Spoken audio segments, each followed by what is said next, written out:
During the winter of 1927-28, officials of the federal government made a strange and secret investigation of certain conditions in the ancient Massachusetts seaport of Innsmouth.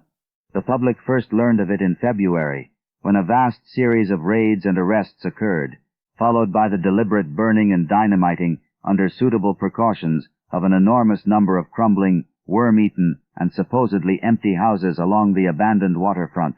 Uninquiring souls let this occurrence pass as one of the major clashes in a spasmodic war on liquor. Keener news followers, however, wondered at the prodigious number of arrests, the abnormally large force of men used in making them, and the secrecy surrounding the disposal of the prisoners. No trials or even definite charges were reported, nor were any of the captives seen thereafter in the regular goals of the nation. There were vague statements about disease and concentration camps, and later about dispersal in various naval and military prisons, but nothing positive ever developed. Innsmouth itself was left almost depopulated, and is even now only beginning to shew signs of a sluggishly revived existence.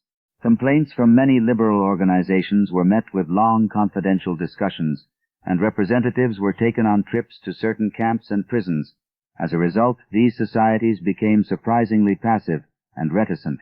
Newspaper men were harder to manage, but seemed largely to cooperate with the government in the end. Only one paper, a tabloid always discounted because of its wild policy, mentioned the deep-diving submarine that discharged torpedoes downward in the marine abyss just beyond Devil Reef. That item, gathered by chance in a haunt of sailors, seemed indeed rather far-fetched, since the low black reef lies a full mile and a half out from Innsmouth harbor. People around the country and in the nearby towns muttered a great deal among themselves, but said very little to the outer world. They had talked about dying and half-deserted Innsmouth for nearly a century, and nothing new could be wilder or more hideous than what they had whispered and hinted years before. Many things had taught them secretiveness, and there was now no need to exert pressure on them. Besides, they really knew very little, for wide salt marshes, desolate and unpeopled, keep neighbors off from Innsmouth on the landward side. But at last I am going to defy the ban on speech about this thing. Results, I am certain, are so thorough that no public harm save a shock of repulsion could ever accrue from a hinting of what was found by those horrified raiders at Innsmouth. Besides, what was found might possibly have more than one explanation. I do not know just how much of the whole tale has been told even to me, and I have many reasons for not wishing to probe deeper. For my contact with this affair has been closer than that of any other layman, and I have carried away impressions which are yet to drive me to drastic measures. It was I who fled frantically out of Innsmouth in the early morning hours of July 16, 1927, and whose frightened appeals for government inquiry and action brought on the whole reported episode. I was willing enough to stay mute while the affair was fresh and uncertain, but now that it is an old story with public interest and curiosity gone, I have an odd craving to whisper about those few frightful hours in that ill-rumored and evilly shadowed seaport of death and blasphemous abnormality. The mere telling helps me to restore confidence in my own faculties, to reassure myself that I was not simply the first to succumb to a contagious nightmare hallucination. It helps me, too, in making up my mind regarding a certain terrible step which lies ahead of me. I never heard of Innsmouth till the day before I saw it, for the first and so far last time. I was celebrating my coming of age by a tour of New England, sightseeing, antiquarian, and genealogical, and had planned to go directly from ancient Newburyport to Arkham, whence my mother's family was derived. I had no car, but was traveling by train, trolley, and motor coach, always seeking the cheapest possible route. In Newburyport they told me that the steam train was the thing to take to Arkham, and it was only at the station ticket office, when I demurred at the high fare, that I learned about Innsmouth. The stout, shrewd-faced agent, whose speech shewed him to be no local man, seemed sympathetic toward my efforts at economy, and made a suggestion that none of my other informants had offered. "You could take that old bus, I suppose," he said with a certain hesitation, "but it ain't thought much of hereabouts. It goes through Innsmouth, you may have heard about that. And so the people don't like it. Run by an Innsmouth fellow, Joe Sargent, but never gets any custom from here. Or Arkham either, I guess. Wonder it keeps running at all. I suppose it's cheap enough, but I never see more'n 2 or 3 people in it. Nobody but those Innsmouth folks. Leaves the square front of Hammond's drugstore at 10 a.m. and 7 p.m. unless they've changed lately. Looks like a terrible rattletrap. I've never been on it." That was the first I ever heard of shadowed Innsmouth, Any reference to a town not shewn on common maps or listed in recent guidebooks would have interested me, and the agent's odd manner of allusion roused something like real curiosity. A town able to inspire such dislike in its neighbors, I thought, must be at least rather unusual, and worthy of a tourist's attention. If it came before Arkham, I would stop off there, and so I asked the agent to tell me something about it. He was very deliberate, and spoke with an air of feeling slightly superior to what he said. Innsmouth? Well, it's a queer kind of a town down at the mouth of the Manoxet. Used to be almost a city, quite a port before the War of 1812, but all gone to pieces in the last 100 years or so. No railroad now, B&M never went through, and the branch line from Rowley was given up years ago. More empty houses than there are people, I guess, and no business to speak of except fishing and lobstering. Everybody trades mostly here or in Arkham or Ipswich. Once they had quite a few mills, but nothing's left now except one gold refinery running on the leanest kind of part-time. That refinery, though, used to be a big thing. And old man Marsh, who owns it, must be richer in Croesus. Queer old duck, though, and sticks mighty close in his home. He's supposed to have developed some skin disease or deformity late in life that makes him keep out of sight. Grandson of Captain Obed Marsh, who founded the business. His mother seems to have been some kind of foreigner, they say a South Sea Islander, so everybody raised Cain when he married an Ipswich girl 50 years ago. They always do that about Innsmouth people, and folks here and hereabouts always try to cover up any Innsmouth blood they have in 'em. But Marsh's children and grandchildren look just like anyone else, so far as I can see. I've had 'em pointed out. You ought to hear, though, what some of the old-timers tell about the Black Reef off the coast. Devil Reef, they call it. It's well above water a good part of the time and never much below it, but at that you could hardly call it an island. The story is that there's a whole legion of devils seen sometimes on that reef, sprawled about or darting in and out of some kind of caves near the top. It's a rugged, uneven thing. A good bit over a mile out, and toward the end of shipping days, sailors used to make big detours just to avoid it. That is, sailors that didn't hail from Innsmouth. One of the things they had against old Captain Marsh was that he was supposed to land on it sometimes at night, when the tide was right. Maybe he did, for I dare say the rock formation was interesting, and it's just barely possible he was looking for pirate loot and maybe finding it. But there was talk of his dealing with demons there. Fact is, I guess on the whole it was really the captain that gave the bad reputation to the reef. That was before the big epidemic of 1846, when over half the folks in Innsmouth was carried off. They never did quite figure out what the trouble was, but it was probably some foreign kind of disease brought from China or somewhere by the shipping. It surely was bad enough. There was riots over it, and all sorts of ghastly doings that I don't believe ever got outside of town, and it left the place in awful shape. Never came back. There can't be more than 300 or 400 people living there now. But the real thing behind the way folks feel is simply race prejudice, and I don't say I'm blaming those that hold it. I hate those Innsmouth folks myself, and I wouldn't care to go to their town. I suppose you know, though I can see you're a Westerner by your talk, what a lot our New England ships used to have to do with queer ports in Africa, Asia, the South Seas, and everywhere else, and what queer kinds of people they sometimes brought back with them. You've probably heard about the Salem man that came home with a Chinese wife, and maybe you know there's still a bunch of Fiji Islanders somewhere around Cape Cod. Well, there must be something like that back of the Innsmouth people.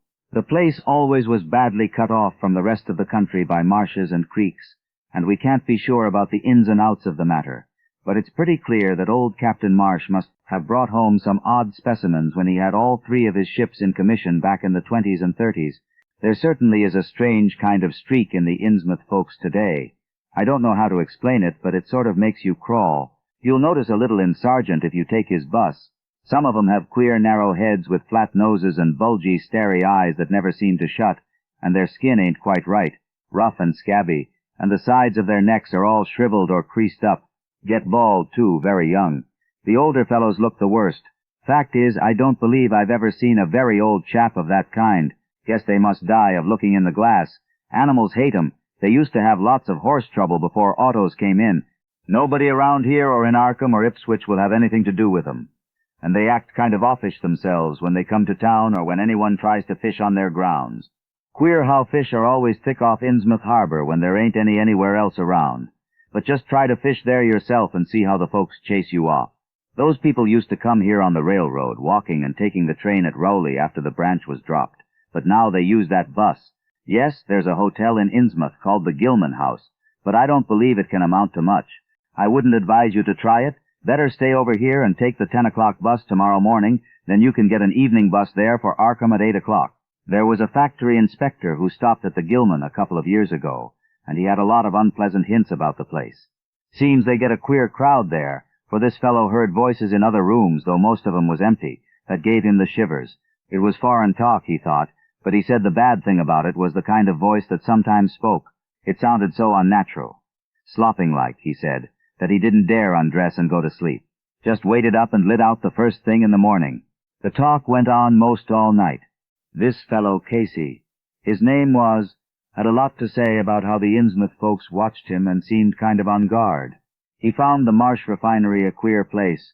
It's in an old mill on the lower falls of the Manixet. What he said tallied up with what I'd heard. Books in bad shape, and no clear account of any kind of dealings. You know, it's always been a kind of mystery where the Marshes get the gold they refine. They've never seemed to do much buying in that line, but years ago they shipped out an enormous lot of ingots. Used to be talk of a queer foreign kind of jewelry that the sailors and refinery men sometimes sold on the sly, or that was seen once or twice on some of the Marsh women folks. People allowed maybe old Captain Oban traded for it in some heathen port, especially since he was always ordering stacks of glass beads and trinkets, such as seafaring men used to get for native trade. Others thought, and still think, he'd found an old pirate cache out on Devil Reef. But here's a funny thing. The old captain's been dead these 60 years, and there ain't been a good-sized ship out of the place since the Civil War. But just the same, the Marshes still keep on buying a few of those native trade things, mostly glass and rubber gewgaws. They tell me, maybe the Innsmouth folks like 'em to look at themselves. God knows they've gotten to be about as bad as South Sea cannibals and Guinea savages. That plague of 46 must have taken off the best blood in the place.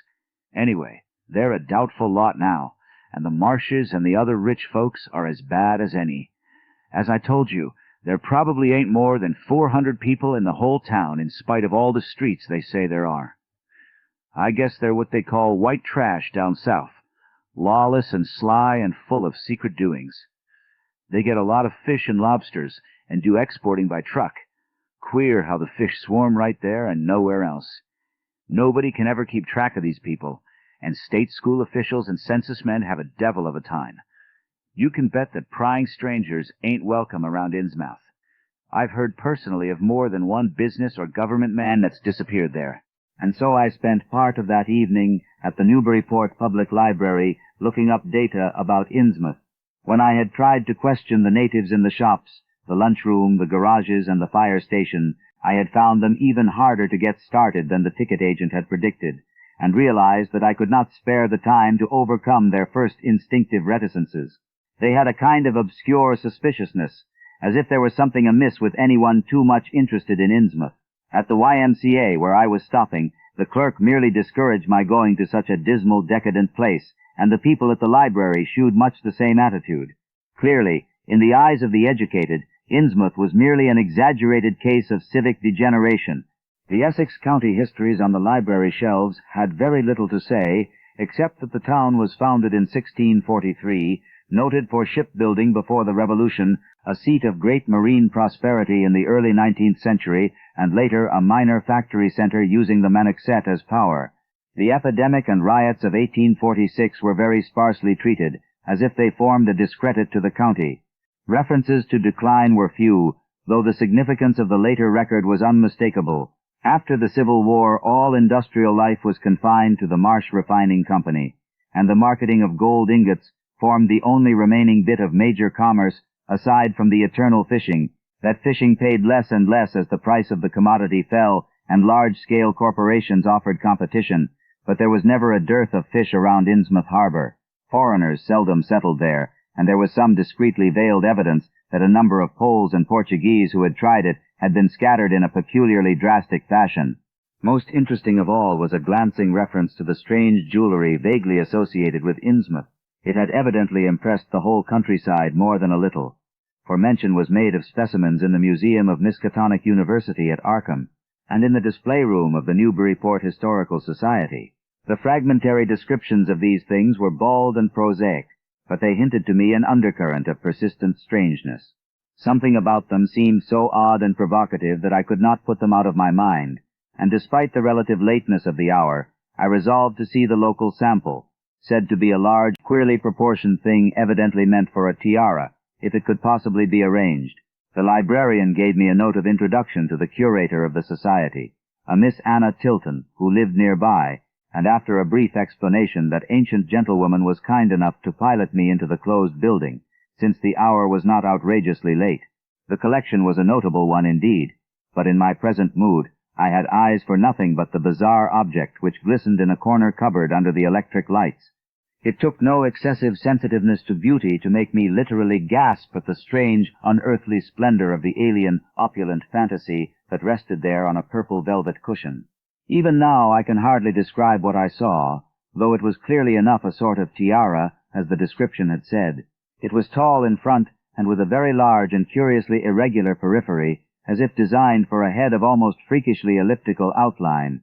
The material seemed to be predominantly gold, though a weird lighter lustrousness hinted at some strange alloy, with an equally beautiful and scarcely identifiable metal. Its condition was almost perfect, and one could have spent hours in studying the striking and puzzlingly untraditional designs, some simply geometrical, and some plainly marine, chased or molded in high relief on its surface, with a craftsmanship of incredible skill and grace.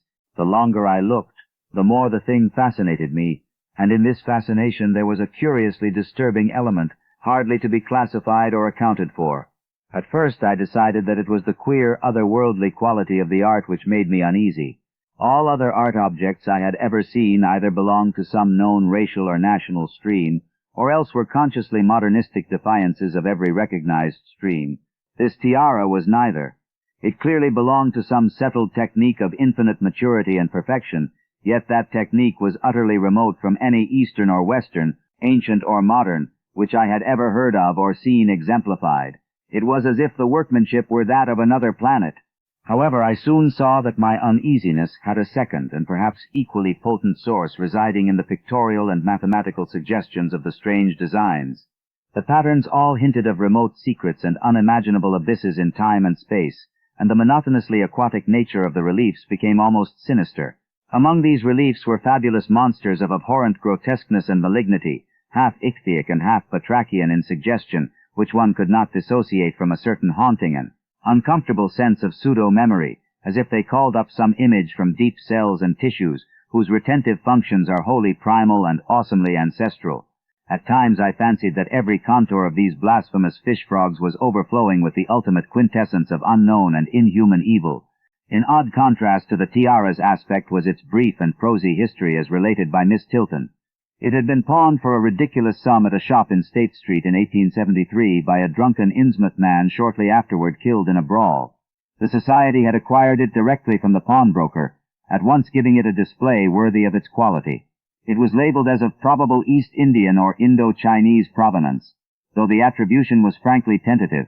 Miss Tilton, comparing all possible hypotheses regarding its origin and its presence in New England, was inclined to believe that it formed part of some exotic pirate horde discovered by old Captain Obed Marsh.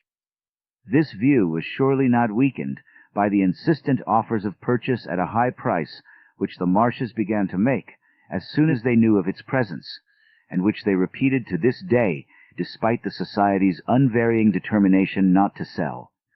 As the good lady shooed me out of the building, she made it clear that the pirate theory of the Marsh fortune was a popular one among the intelligent people of the region.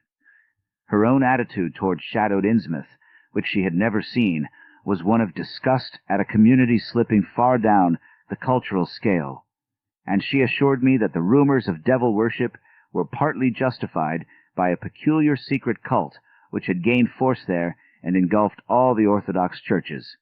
It was called, she said, the Esoteric Order of Dagon, and was undoubtedly a debased, quasi-pagan thing imported from the East a century before, at a time when the Innsmouth fisheries seemed to be going barren. Its persistence among the simple people was quite natural and south. Shortly before 10 the next morning, I stood with one small valise in front of Hammond's drugstore in Old Market Square, waiting for the Innsmouth bus. As the hour for its arrival drew near, I noticed a general drift of the loungers to other places up the street or to the ideal lunch across the square. Evidently the ticket agent had not exaggerated the dislike which local people bore toward Innsmouth and its denizens. In a few moments a small motor coach of extreme decrepitude and dirty gray color rattled down State Street, made a turn, and drew up at the curb beside me. I felt immediately that it was the right one, a guess which the half-illegible sign on the windshield, Arkham Innsmouth Newburyport, soon verified. There were only 3 passengers, dark, unkempt men of sullen visage and somewhat youthful cast, and when the vehicle stopped, they clumsily shambled out and began walking up State Street in a silent, almost furtive fashion. The driver also alighted, and I watched him as he went into the drugstore to make some purchase. This, I reflected, must be the Joe Sargent mentioned by the ticket agent, and even before I noticed any details, there spread over me a wave of spontaneous aversion which could be neither checked nor explained. It suddenly struck me as very natural that the local people should not wish to ride on a bus owned and driven by this man, or to visit any oftener than possible the habitat of such a man and his kinsfolk. When the driver came out of the store, I looked at him more carefully and tried to determine the source of my evil impression. He was a thin, stoop-shouldered man, not much under 6 feet tall, dressed in shabby blue civilian clothes and wearing a frayed gray golf cap. His age was perhaps 35, but the odd, deep creases in the sides of his neck made him seem older when one did not study his dull, expressionless face.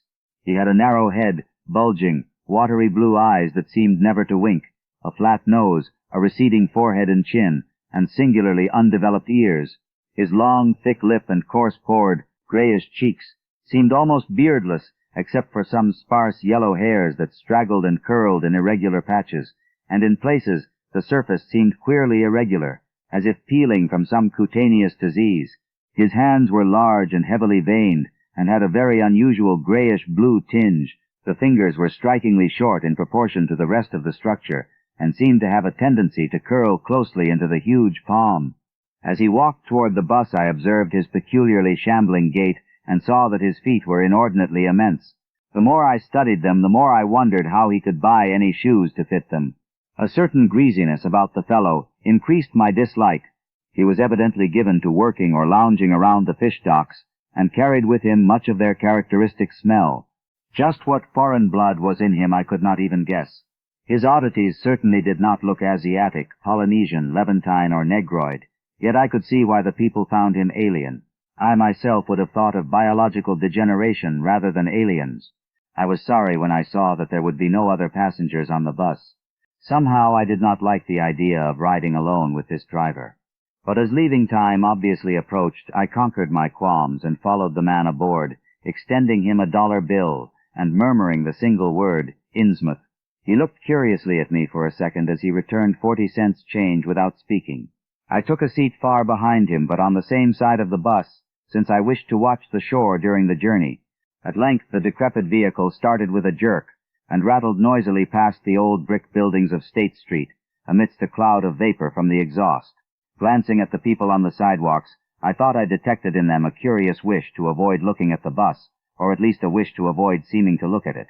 Then we turned to the left into High Street, where the going was smoother, flying by stately old mansions of the early Republic and still older colonial farmhouses, passing the lower Green and Parker River, and finally emerging into a long, monotonous stretch of open-shore country. The day was warm and sunny, but the landscape of sand, sedge-grass, and stunted shrubbery became more and more desolate as we proceeded. Out the window I could see the blue water and the sandy line of Plum Island, and we presently drew very near the beach as our narrow road veered off from the main highway to Rowley and Ipswich. There were no visible houses, and I could tell by the state of the road that traffic was very light hereabouts. The small, weather-worn telephone poles carried only 2 wires. Now and then we crossed crude wooden bridges over tidal creeks that wound far inland and promoted the general isolation of the region. Once in a while I noticed dead stumps and crumbling foundation walls above the drifting sand, and recalled the old tradition quoted in one of the histories I had read, that this was once a fertile and thickly settled countryside. The change, it was said, came simultaneously with the Innsmouth epidemic of 1846, and was thought by simple folk to have a dark connection with hidden forces of evil. Actually, it was caused by the unwise cutting of woodlands near the shore, which robbed the soil of its best protection and opened the way for waves of wind-blown sand. At last we lost sight of Plum Island and saw the vast expanse of the open Atlantic on our left. Our narrow course began to climb steeply, and I felt a singular sense of disquiet in looking at the lonely crest ahead where the rutted roadway met the sky. It was as if the bus were about to keep on in its ascent, leaving the sane earth altogether and merging with the unknown arcana of upper air and cryptical sky. The smell of the sea took on ominous implications, and the silent driver's bent, rigid back and narrow head became more and more hateful. As I looked at him, I saw that the back of his head was almost as hairless as his face, having only a few straggling yellow strands upon a gray, scabrous surface. Then we reached the crest, and beheld the outspread valley beyond, where the Manockset joins the sea just north of the long line of cliffs that culminate in Kingsport Head and veer off toward Cape Ann. On the far, misty horizon, I could just make out the dizzy profile of the head, topped by the queer, ancient house of which so many legends are told. But for the moment, all my attention was captured by the nearer panorama just below me. I had, I realized, come face to face with rumor-shadowed Innsmouth. It was a town of wide extent and dense construction, yet one with a portentous dearth of visible life. From the tangle of chimney-pots, scarcely a wisp of smoke came, and the three tall steeples loomed stark and unpainted against the seaward horizon.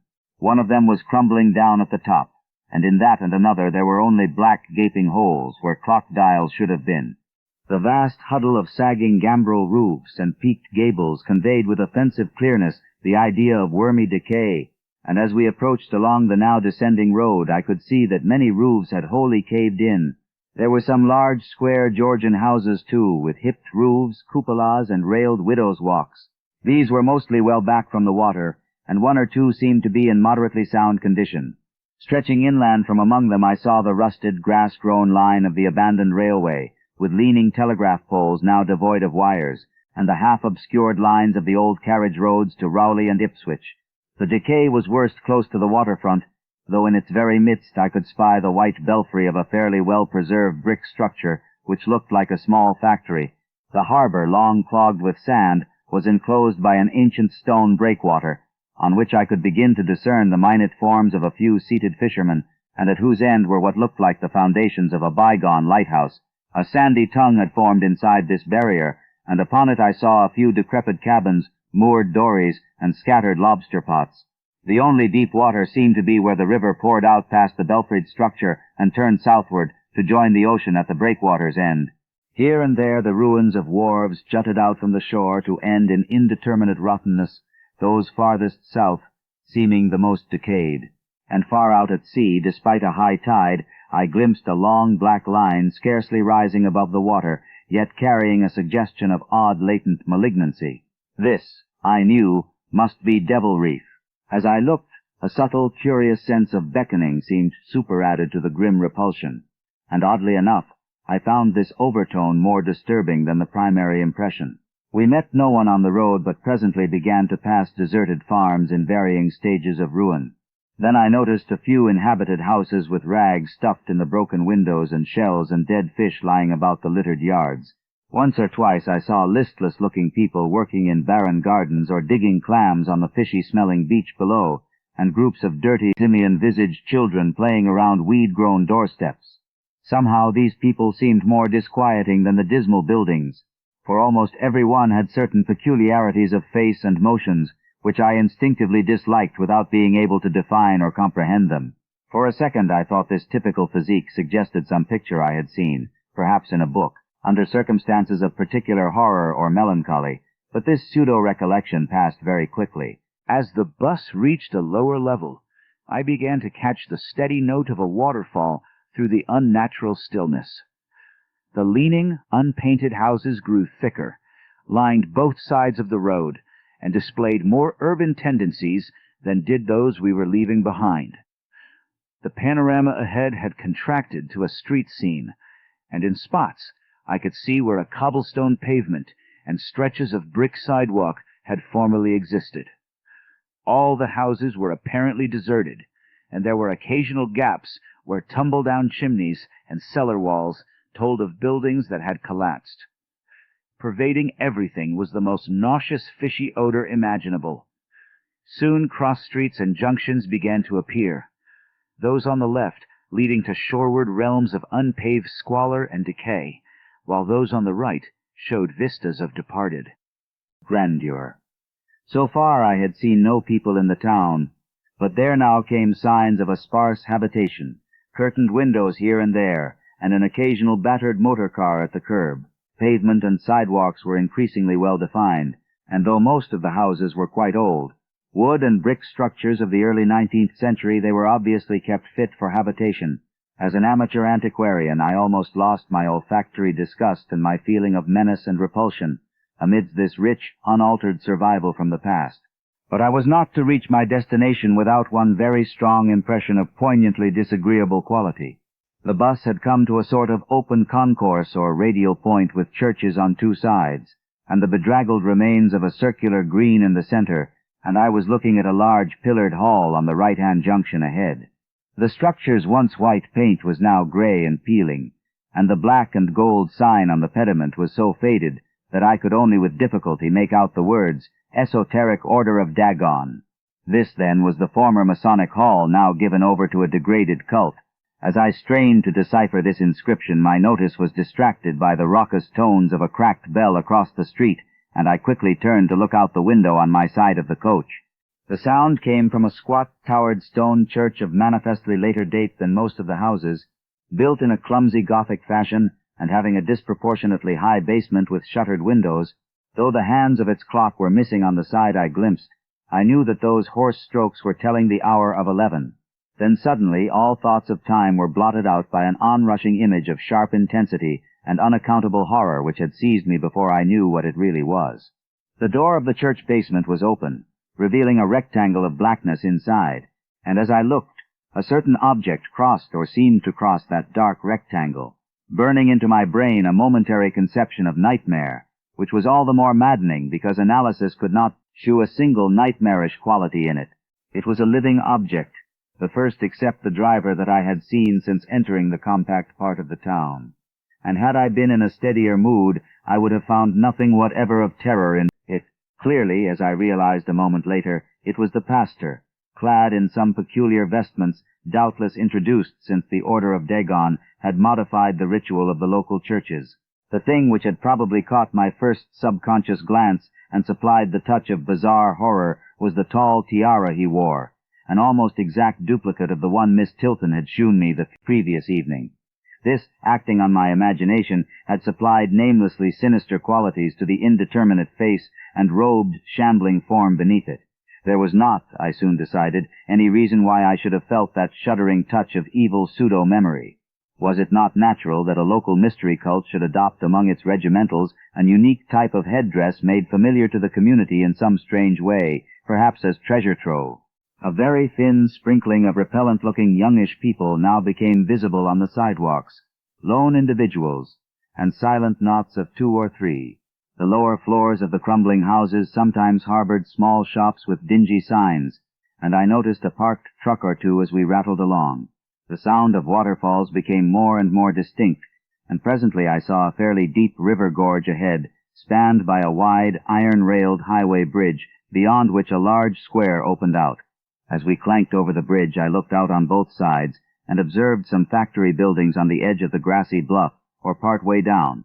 The water far below was very abundant, and I could see 2 vigorous sets of falls upstream on my right and at least 1 downstream on my left. From this point the noise was quite deafening. Then we rolled into the large semicircular square across the river and drew up on the right-hand side in front of a tall, cupola-crowned building with remnants of yellow paint and with a half-effaced sign proclaiming it to be the Gilman House. I was glad to get out of that bus, and at once proceeded to check my valise in the shabby hotel lobby. There was only one person in sight, an elderly man without what I had come to call the Innsmouth look, and I decided not to ask him any of the questions which bothered me, remembering that odd things had been noticed in this hotel. Instead, I strolled out on the square from which the bus had already gone, and studied the scene minutely and appraisingly. One side of the cobblestoned open space was the straight line of the river. The other was a semicircle of slant-roofed brick buildings of about the 1800 period, from which several streets radiated away to the southeast, south, and southwest. Lamps were depressingly few and small, all low-powered incandescents, and I was glad that my plans called for departure before dark, even though I knew the moon would be bright. The buildings were all in fair condition, and included perhaps a dozen shops in current operation, of which one was a grocery of the First National chain, others a dismal restaurant, a drugstore, and a wholesale fish dealer's office, and still another, at the eastern extremity of the square near the river, an office of the town's only industry, the Marsh Refining Company. There were perhaps 10 people visible, and 4 or 5 automobiles and motor trucks stood scattered about. I did not need to be told that this was the civic center of Innsmouth. Eastward, I could catch blue glimpses of the harbor, against which rose the decaying remains of 3 once beautiful Georgian steeples, and toward the shore on the opposite bank of the river, I saw the white belfry surmounting what I took to be the Marsh Refinery. For some reason or other, I chose to make my first inquiries at the chain grocery, whose personnel was not likely to be native to Innsmouth. I found a solitary boy of about 17 in charge, and was pleased to note the brightness and affability which promised cheerful information. He seemed exceptionally eager to talk, and I soon gathered that he did not like the place, its fishy smell, or its furtive people. A word with any outsider was a relief to him. He hailed from Arkham, boarded with a family who came from Ipswich, and went back home whenever he got a moment off. His family did not like him to work in Innsmouth, but the chain had transferred him there, and he did not wish to give up his job. There was, he said, no public library or chamber of commerce in Innsmouth, but I could probably find my way about.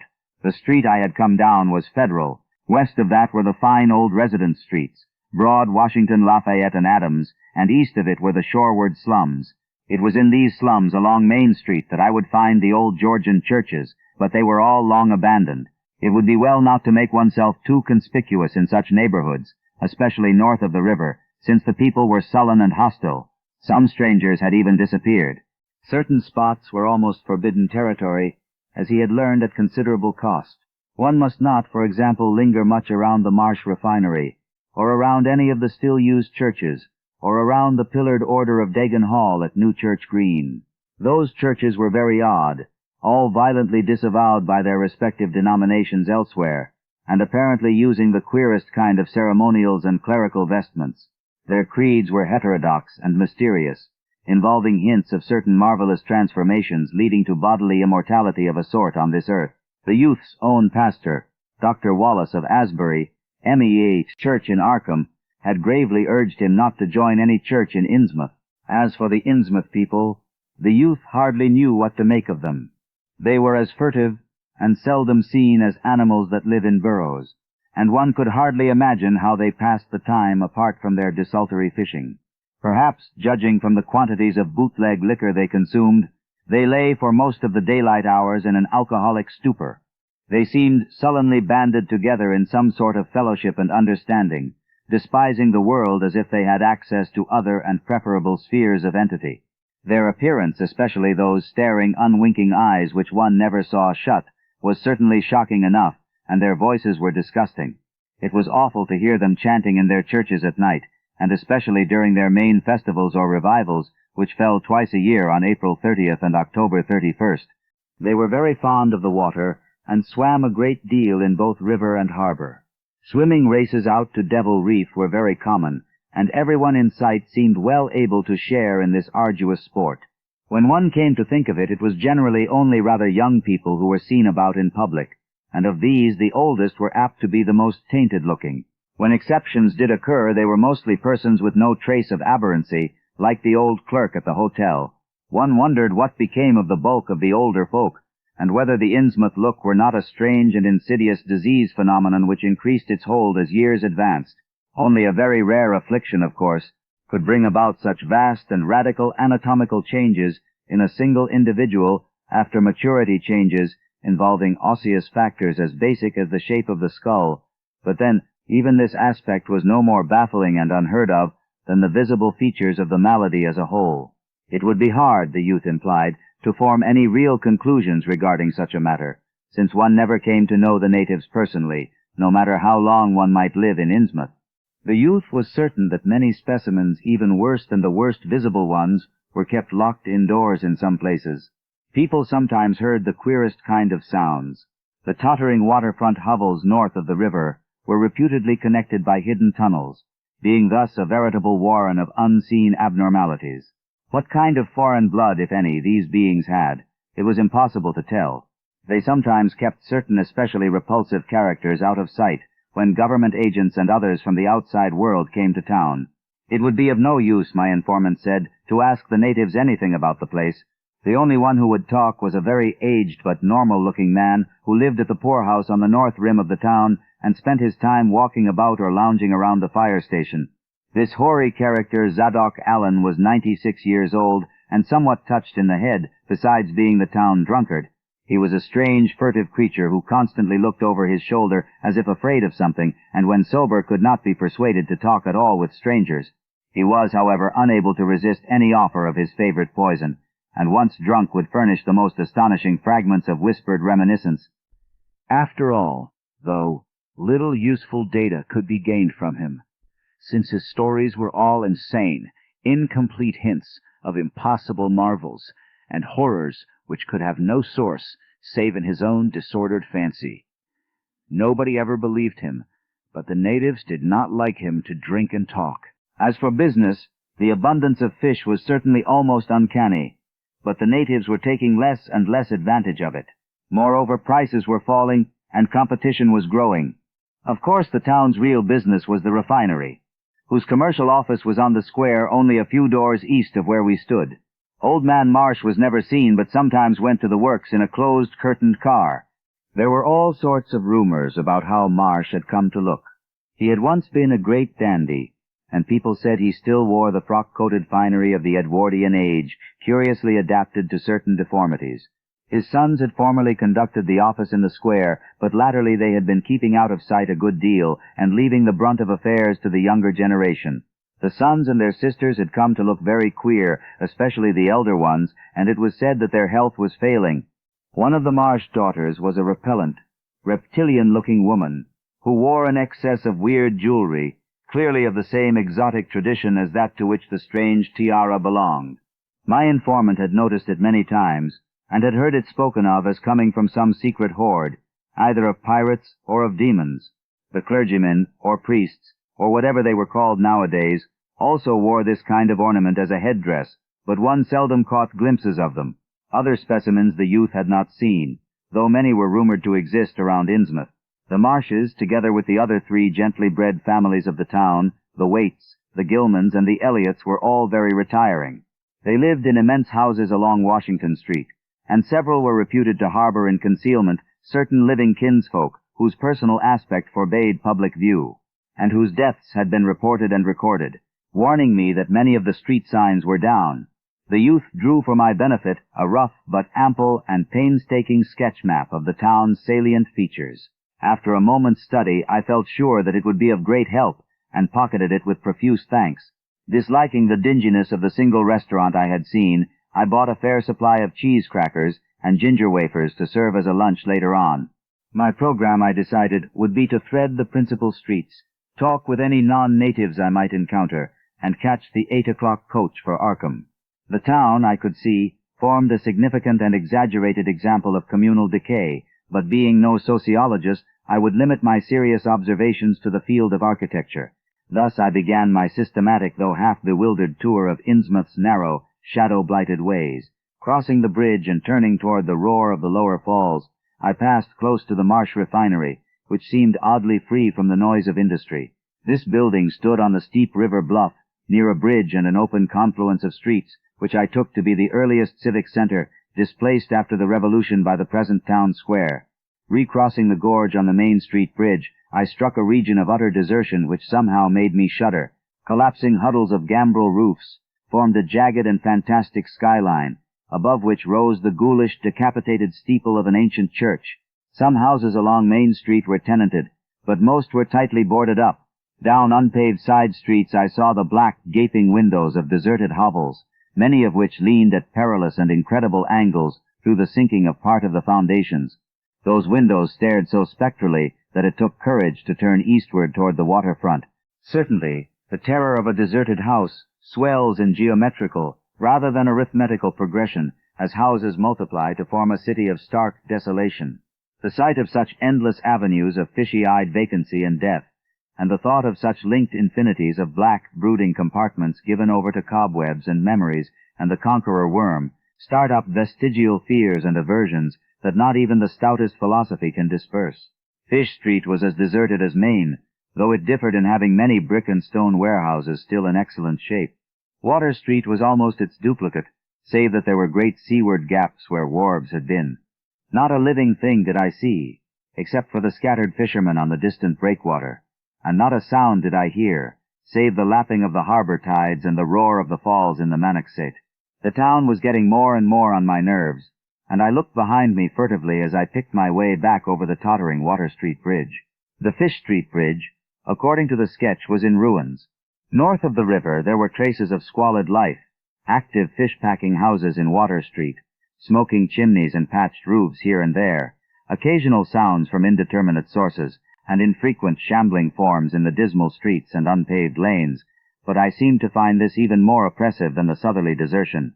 For one thing, the people were more hideous and abnormal than those near the center of the town, so that I was several times evilly reminded of something utterly fantastic, which I could not quite place. Undoubtedly the alien strain in the Innsmouth folk was stronger here than farther inland, unless indeed the Innsmouth look were a disease rather than a blood strain, in which case this district might be held to harbor the more advanced cases. One detail that annoyed me was the distribution of the few faint sounds I heard.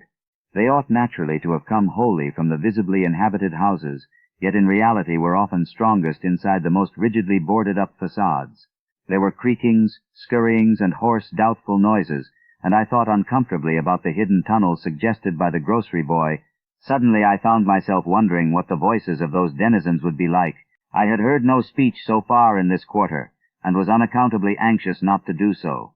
Pausing only long enough to look at two fine but ruinous old churches at Main and Church Streets, I hastened out of that vile waterfront slum. My next logical goal was New Church Green, but somehow or other I could not bear to repass the church in whose basement I had glimpsed the inexplicably frightening form of that strangely diademed priest or pastor. Besides, the grocery youth had told me that the churches, as well as the Order of Dagon Hall, were not advisable neighborhoods for strangers. Accordingly, I kept north along Main to Martin, then turning inland, crossing Federal Street safely north of the Green, and entering the decayed patrician neighborhood of northern Broad Washington, Lafayette, and Adams Streets. Though these stately old avenues were ill-surfaced and unkempt, their elm-shaded dignity had not entirely departed. Mansion after mansion claimed my gaze, most of them decrepit and boarded up amidst neglected grounds, but one or two in each street shewing signs of occupancy. In Washington Street there was a row of 4 or 5 in excellent repair, and with finely tended lawns and gardens, the most sumptuous of these, with wide terraced parterres extending back the whole way to Lafayette Street, I took to be the home of Old Man Marsh, the afflicted refinery owner. In all these streets no living thing was visible, and I wondered at the complete absence of cats and dogs from Innsmouth. Another thing which puzzled and disturbed me, even in some of the best preserved mansions, was the tightly shuttered condition of many third-story and attic windows. Furtiveness and secretiveness seemed universal in this hushed city of alienage and death, and I could not escape the sensation of being watched from ambush on every hand by sly, staring eyes that never shut. I shivered as the cracked stroke of 3 sounded from a belfry on my left. Too well did I recall the squat church from which those notes came. Following Washington Street toward the river, I now faced a new zone of former industry and commerce.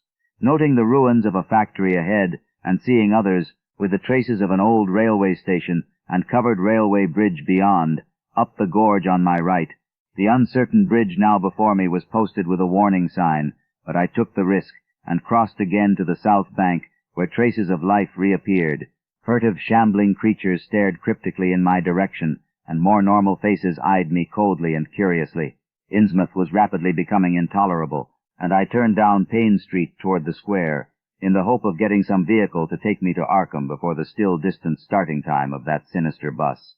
It was then that I saw the tumble-down fire station on my left, and noticed the red-faced, bushy-bearded, watery-eyed old man in nondescript rags, who sat on a bench in front of it, talking with a pair of unkempt but not abnormal-looking firemen. This, of course, must be Zadok Allen, the half-crazed, liquorish nonagenarian, whose tales of old Innsmouth and its shadow were so hideous and incredible. The tree. It must have been some imp of the perverse, or some sardonic pull from dark, hidden sources, which made me change my plans as I did. I had long before resolved to limit my observations to architecture alone, and I was even then hurrying toward the square in an effort to get quick transportation out of this festering city of death and decay. But the sight of old Zadok Allen set up new currents in my mind, and made me slacken my pace uncertainly. I had been assured that the old man could do nothing but hint at wild, disjointed, and incredible legends, and I had been warned that the natives made it unsafe to be seen talking to him.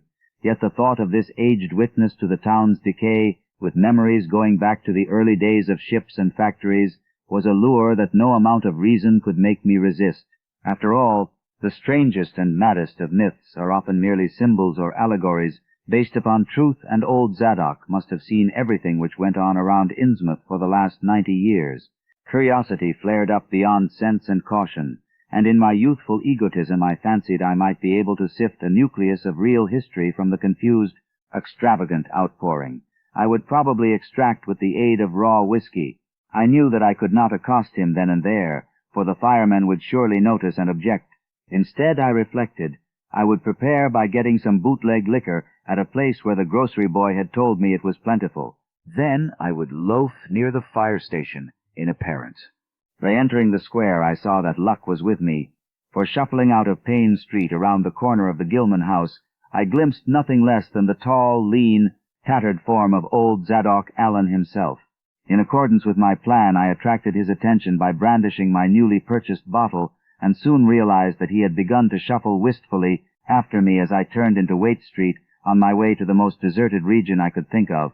I was steering my course by the map the grocery boy had prepared, and was aiming for the wholly abandoned stretch of southern waterfront which I had previously visited. The only people in sight there had been the fishermen on the distant breakwater, and by going a few squares south I could get beyond the range of these, finding a pair of seats on some abandoned wharf, and being free to question old Zadok unobserved for an indefinite time. Before I reached Main Street I could hear a faint and wheezy "Hey, mister" behind me, and I presently allowed the old man to catch up and take copious pulls from the quart bottle. I began putting out feelers as we walked along to Water Street, and turned southward amidst the omnipresent desolation and crazily tilted ruins, but found that the aged tongue did not loosen as quickly as I had expected. At length I saw a grass-grown opening toward the sea between crumbling brick walls, with the weedy length of an earth and masonry wharf projecting beyond. Piles of moss-covered stones near the water promised tolerable seats, and the scene was sheltered from all possible view by a ruined warehouse on the north. Here, I thought, was the ideal place for a long secret colloquy, so I guided my companion down the lane and picked out spots to sit in among the mossy stones. The air of death and desertion was ghoulish, and the smell of fish almost insufferable, but I was resolved to let nothing deter me. About 4 hours remained for conversation, if I were to catch the 8 o'clock coach for Arkham, and I began to dole out more liquor to the ancient tippler, meanwhile eating my own frugal lunch. In my donations I was careful not to overshoot the mark, for I did not wish Zadok's vinous garrulousness to pass into a stupor. After an hour his furtive taciturnity shewed signs of disappearing, but much to my disappointment he still sidetracked my questions about Innsmouth and its shadow-haunted past. He would babble of current topics, revealing a wide acquaintance with newspapers and a great tendency to philosophize in a sententious village fashion. Toward the end of the second hour I feared my quart of whiskey would not be enough to produce results, and was wondering whether I had better leave old Zadok and go back for more. Just then, however, chance made the opening which my questions had been unable to make, and the wheezing ancient's rambling took a turn that caused me to lean forward and listen alertly. My back was toward the fishy-smelling sea, but he was facing it, and something or other had caused his wandering gaze to light on the low, distant line of Devil Reef, then shewing plainly and almost fascinatingly above the waves. The sight seemed to displease him, for he began a series of weak curses which ended in a confidential whisper and a knowing leer. He bent toward me, took hold of my coat lapel, and hissed out some hints that could not be mistaken. "Thar's whar it all begun, that cursed place of all wickedness, whar the deep water starts. Gate o' hell, sheer drop down to a bottom, no sound and line kin tech. Old Cap'n Obed done it. Him that found about morn was good for him in the soundest sea islands. Everybody was in a bad way them days. Trade fallen off, mills loosened business, even the new ones, and the best of our menfolks kilt a privateering in the War of 1812 or lost with the Elizabeth brig and the Ranger Snow, both of 'em. Gilman Venters, Obed Marsh. He had 3 ships afloat, Brigantine Columby, Brig Hetty, and Bark Sumetry Queen. He was the only one as kep on with the East Ingy and Pacific trade, though Esdras Martin's barkentine Malay Pride made a venter as late as 28. Never was nobody like Cap'n Obed. Old Lim o' Satan, he might him a-tellin' about furrin parts and callin' all the folks stupid for going to Christian meeting and bearin' their burdens meek and lowly. Says they'd orter get better gods like some of the folks in the Ingies. Gods as UD bring 'em good fishin' in return for their sacrifices, and UD really answer folks' prayers. Matt Elliott, his fust mate, talked a lot too, only he was a-ganning folks doing any heathen things. Told about an island east of Otaheite. Why, there was a lot of stone ruins older'n anybody knew anything about, kinda like them on Ponape, in the Carolines, but with carvin's of faces that looked like the big statues on Easter Island. There was a little volcanic island near Thar, too, where they was other ruins with different carvin's, ruins all wore away like they'd been under the sea on Tanica, and with pictures of awful monsters all over 'em. Walser, Matt, he says, the natives around Thar had all the fish they could catch, and sported bracelets and armlets, and head rigs made out of a queer kind of gold, and covered with pictures of monsters, just like the ones carved over the ruins on the little island, sorter fish like frogs, or frog-like fishes, that was drawed in all kinds of positions, like they was human beings. Nobody could get out of them where they got all the stuff, and all the other natives wondered how they managed to find fish in plenty, even when the very next islands had lean pickin's. Matt he got to wonderin' too, and so did Cap'n Obed. Obed, he notices. Besides that lots of the handsome young folks UD drop out though sight for good from year to year, and that they want many old folks around. Also he thinks some of the folks looks derned queer even for Kanakis. It took Obed to get the truth about all them heathen. I don't know how he done it, but he begun by trading for the gold-like things they wore, asked them where they come from, and ef they could get more, and finally wormed the story about the old chief Wallachia, they called him. Nobody but Obed UD ever believed the old yeller devil, but the cap'n cud read folks like they was books. Nobody never believes me now when I tell 'em, and I don't suppose you will, young feller, though come to look at ye, ye have kinda got them sharp reading eyes like Obed had.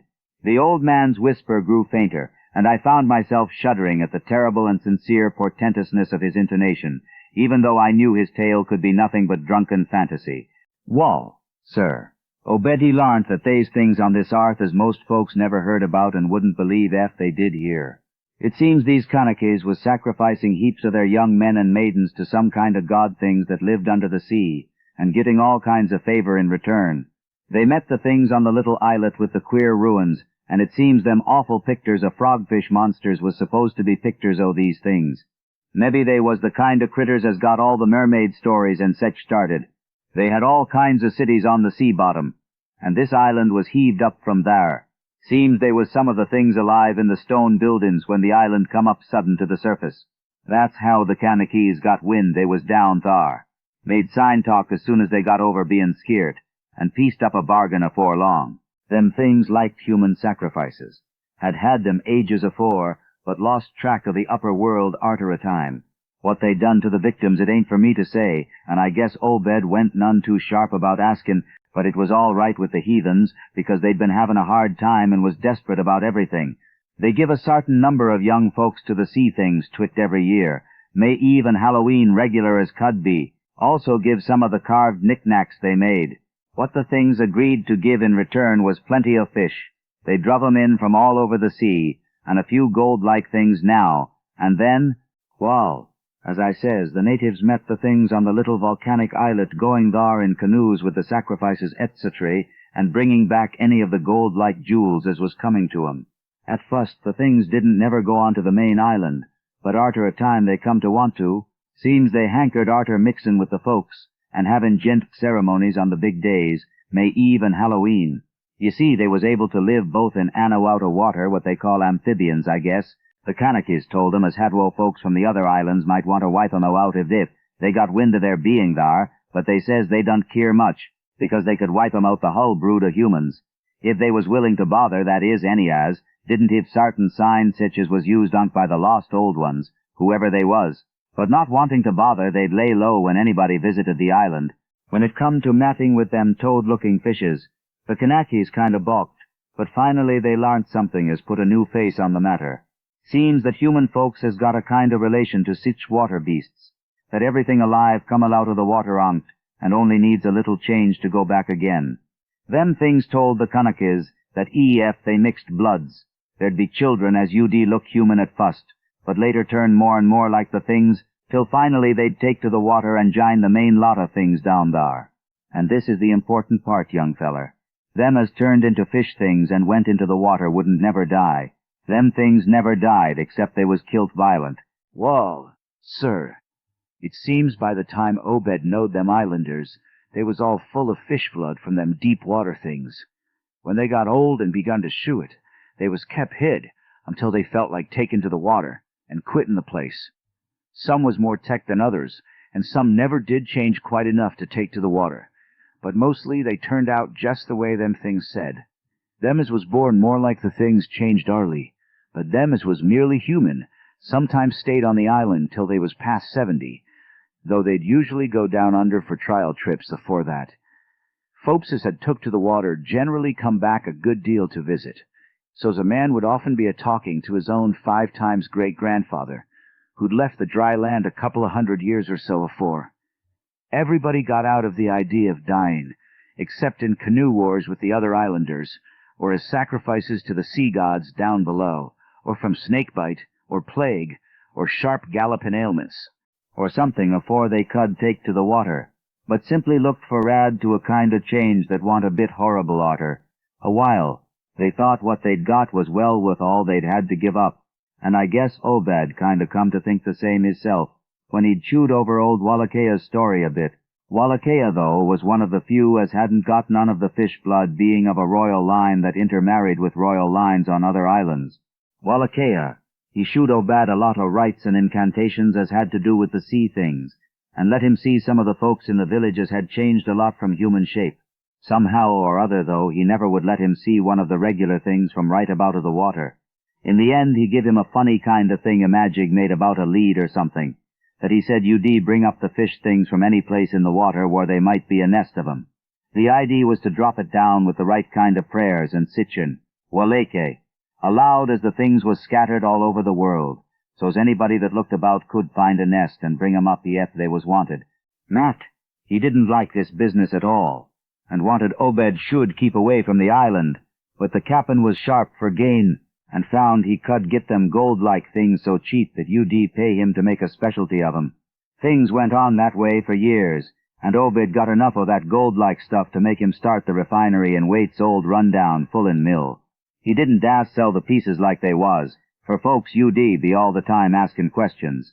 All the same, his crews get a piece and dispose of it now, and then, even though they was swore to keep quiet, and he let his women folks wear some of the pieces, as was more human-like than most.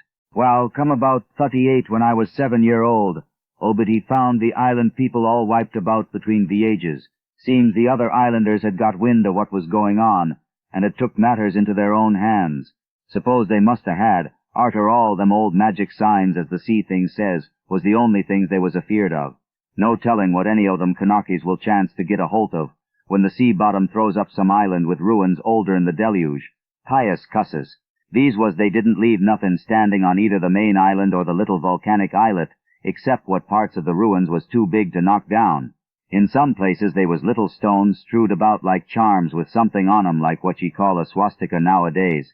Probably them was the old ones' signs. Folks all wiped about, no trace o' no gold-like things, and none of the nearby Kanakys breathe a word about the matter. Wouldn't even admit they'd ever been any people on that island.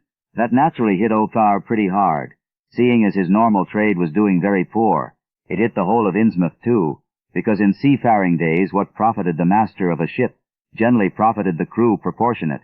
Most of the folks around the Tayphone took the hard times kind of sheep-like and resigned, but they was in bad shape because the fishing was petering out, and the mills wa'n't doing none too well. Then's the time, Othar. He begun a cursin' at the folks for bein' dull sheep and prayin' to a Christian heaven, as didn't help 'em none. He told 'em he'd knowed of folks as prayed to gods that give something ye really need, and says if a good bunch o' men UD stand by him, he could maybe get a holt o' sartin powers as UD bring plenty o' fish and quite a bit o' gold. O' course them as sarved on the Sumatry Queen and seed the island knowed what he meant and want none too anxious to get close to see things like they'd heard tell on, but them as didn't know what 'twas all about got kind o' swayed by what Obed had to say, and begun to ask him what he could do to set 'em on the way to the faith, as UD bring 'em results. Here the old man faltered, mumbled, and lapsed into a moody and apprehensive silence, glancing nervously over his shoulder, and then turning back to stare fascinatedly at the distant black reef. When I spoke to him, he did not answer, so I knew I would have to let him finish the bottle. The insane yarn I was hearing interested me profoundly, for I fancied there was contained within it a sort of crude allegory based upon the strangenesses of Innsmouth, and elaborated by an imagination at once creative and full of scraps of exotic legend.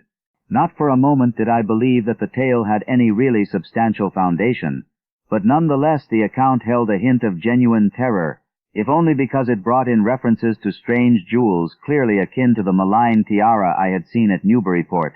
Perhaps the ornaments had, after all, come from some strange island, and possibly the wild stories were lies of the bygone Obed himself, rather than of this antique topper. I handed Zadok the bottle, and he drained it to the last drop. It was curious how he could stand so much whiskey, for not even a trace of thickness had come into his high, wheezy voice. He licked the nose of the bottle and slipped it into his pocket, then beginning to nod and whisper softly to himself. I bent close to catch any articulate words he might utter, and thought I saw a sardonic smile behind the stained, bushy whiskers. Yes, he was really forming words, and I could grasp a fair proportion of them. Poor Matt. Matt, he allus was agonite, tried to line up the folks on his side, and had long talks with the preachers. No use, they run the Congregational parson about a town, and the Methodist feller quit. Never did see resolved Babcock, the Baptist parson, agin. Wrath o' Jehovah. I was a mighty little critter, but I heard what I heard and seen what I seen. Dagon and Ashtoreth, Belial and Beelzebub, golden calf and the idols of Canaan and the Philistines, Babylonish abominations, many, many tekel, upfarson. He stopped again, and from the look in his watery blue eyes I feared he was close to a stupor after all. But when I gently shook his shoulder, he turned on me with astonishing alertness and snapped out some more obscure phrases. Don't believe me? Hey, hey, hey. Then just tell me, young feller, why Cap'n Obed and 20-odd other folks used to row 'em out the Devil Reef in the dead o' night and chant things so loud ye could hear 'em all over town when the wind was right? Tell me that, hey? And tell me why Obed was allus droppin' heavy things down into the deep water t'other side of the reef, where the bottom shoots down like a cliff lower'n ye can sound. Tell me what he done with that funny-shaped lead thing-a-majig as Wallachia give him. Hey, boy? And what did they all howl on May Eve and again the next Halloween? And why'd the New Church parsons fellers as used to be sailors wear them queer robes and cover theirselves with them gold-like things? Obed brung. Hey, boy. The watery blue eyes were almost savage and maniacal now, and the dirty white beard bristled electrically. Old Zadok probably saw me shrink back, for he had begun to cackle evilly. He. Beginning to see, hey? Maybe ye'd like to abend me in them days, when I seed things at night about to see from the cupola top of my house. Oh, I can tell ye, little pitchers he've big ears, and I want missing nothing of what was gossiped about Cap'n Obed and the folks about to the reef. How about the night I took my pa's ship's glass up to the Capallo and seed the reef a-bristlin' thick with shapes that dove off quick soon's the moon riz. Obie Dunn and the folks was in a dory, but them shapes dove off the far side into the deep water and never come up. Hovard, you like to be a little shaver alone up in a Capallo a-watchin' shapes as want human shapes. Hey. The old man was getting hysterical, and I began to shiver with a nameless alarm. He laid a gnarled claw on my shoulder, and it seemed to me that its shaking was not altogether that of mirth. I suppose one night ye seed something heavy, heaved off an Obed's dory beyond the reef, and then larned next day a young feller was missing from home. Hey, did anybody ever see hide or hair o' Hiram Gilman again? Did they? And Nick Pierce and Llewellyn Waite and Adoniram Southwick and Henry Garrison. Hey, Shapes talkin' sign language with their hands. Them as had real hands, wall, sir. That was the time Obed begun to get on his feet again. Folks see his 3 darters a-wearing gold-like things as nobody'd never see on 'em afore, and smoke started coming out of the refinery chimbley. Other folks were prosperin' too. Fish begun to swarm into the harbor fit to kill, and heaven knows what sized cargoes we begun to ship about to Newburyport, Arkham, and Boston. 'Twas then Obad got the old branch rail put through. Some Kingsport fishermen heard about the catch and come up in sloops, but they was all lost. Nobody never see 'em again. And just then our folks organized the Esoteric Order o' Dagon and bought Masonic Hall up in Calvary Commandery for it. He'd Dowd was a mason and agin the selling, but he dropped to out o' sight just then. Remember, I ain't sayin' Olgar was set on heaven things just like they was on that Kanaki Isle. I don't think he aimed at fuss to do no mixin', nor raise no young'uns to take to the water and turn into fishes with eternal life. He wanted them gold things and was willin' to pay heavy, and I guess the others was satisfied for a while. Come in 46th the Taynown, done some lookin' and thinkin' for itself. Too many folks missing, too much wild preaching at meeting of a Sunday, too much talk about that reef. I guess I done a bit by telling Selectman Mowry what I see from the Cupalo. They was a party one night as follered Obed's crowd about to the reef, and I heard shots betwixt the dories. Next day Obed and 32 others was in goal, with everybody a-wonderin' jest what was afoot and jest what charge agin 'em could be got to Holt. God, if anybody'd look at ahead a couple of weeks later when nothing had been throwed into the sea for that long. Zadok was shewing signs of fright and exhaustion, and I let him keep silence for a while, though glancing apprehensively at my watch. The tide had turned and was coming in now, and the sound of the waves seemed to arouse him. I was glad of that tide, for at high water the fishy smell might not be so bad. Again I strained to catch his whispers. That awful night. I seed 'em. I was up in the cupola. Hordes of 'em. Swarms of 'em. All over the reef and swimmin' up the harbor into the Monoxet. God, what happened in the streets of Innsmouth that night? They rattled our door, but Pa wouldn't open. Then he clumb out the kitchen winder with his musket to find Selectman Mowry and see what he could do. Mounds of the dead and the dying, shots and screams, shouting in Old Square and Town Square and New Church Green. Gale throwed open. Proclamation. Treason. Called it the plague, when folks come in and found half our people missin'. Nobody left but them as you'd jine in with Obed and them things, or else keep quiet. Never heard of my pa no more. The old man was panting and perspiring profusely. His grip on my shoulder tightened. Everything cleaned up in the mornin', but they was traces, Obed. He kinder takes charge and says things is going to be changed. Others'll worship with us at meeting time, and sartin houses he has got to entertain guests. They wanted to mix like they done with the Kanakis, and he fair one didn't feel bound to stop 'em. Far gone was Obed, just like a crazy man on the subject. He says they brung us fish and treasure, and should heave what they hankered arter. And about his, nothing was to be different on the outside, only we was to keep shy o' strangers if we knowed what was good for us. We all had to take the oath of Dagon, and later on they was second and third oaths that some on us took. Them as UD helps special, UD gets special rewards, gold and sec. No use balkin', for they was millions of 'em down there. They'd rather not start risin' and wipin' out humankind, but if they was gave away and forced to, they could do a lot toward jest that. We didn't have them old charms to cut 'em off like folks in the South Sea did, and them Conakys wouldn't never give away their secrets, yield up enough sacrifices and savage knickknacks and harborage in the tale when they wanted it, and they'd let well enough alone. Wouldn't bother no strangers as might bear tales outside, that is, without they got pryin'. All in the band of the faithful, Order o' Dagon. And the children should never die, but go back to the mother Hydra and father Dagon, what we all come from on Sectonai. Hydra. Cthulhu Phytagner. Feidle man bral unaf. Cthulhu ralie veganagel Phytagn. Old Zadok was fast lapsing into stark raving, and I held my breath. Poor old soul, to what pitiful depths of hallucination had his liquor, plus his hatred of the decay, alienage, and disease around him, brought that fertile, imaginative brain. He began to moan now, and tears were coursing down his channeled cheeks into the depths of his beard. God, what I seen senkt I was 15-year-old many tekel up Harson, the folks as was missing, and them as kilt theirselves, them as told things in Arkham or Ipswich, or sech places was all called crazy like you're a-callin' me right now. But God, what I seen, they'd a-kilt me long ago for what I know, only I'd took the fust and second oaths of Dagon off an Obed, so was protected unless a jury of 'em proved. I told things knowin' and deliberate, but I wouldn't take the third oath. I'd a died rather'n take that. It got was around Civil War time when children born senkt 46 begun to grow up, some of 'em, that is. I was afeard. Never did no pryin' arter that awful night, and never see one of them close to in all my life. That is, never no full-blooded one. I went to the war, and if I'd a had any guts or sense I'd a never come back, but settled away from here. But folks wrote me things once so bad. That, I suppose, was because government draft men was in Taynone arter 63. Arter the war it was jest as bad again.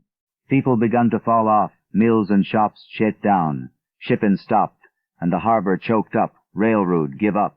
But they never stopped, swimming in and out of the river, from that cursed reef of Satan, and more attic winders got aboarded up, and more noises was heard in houses as one it's supposed to have nobody in 'em.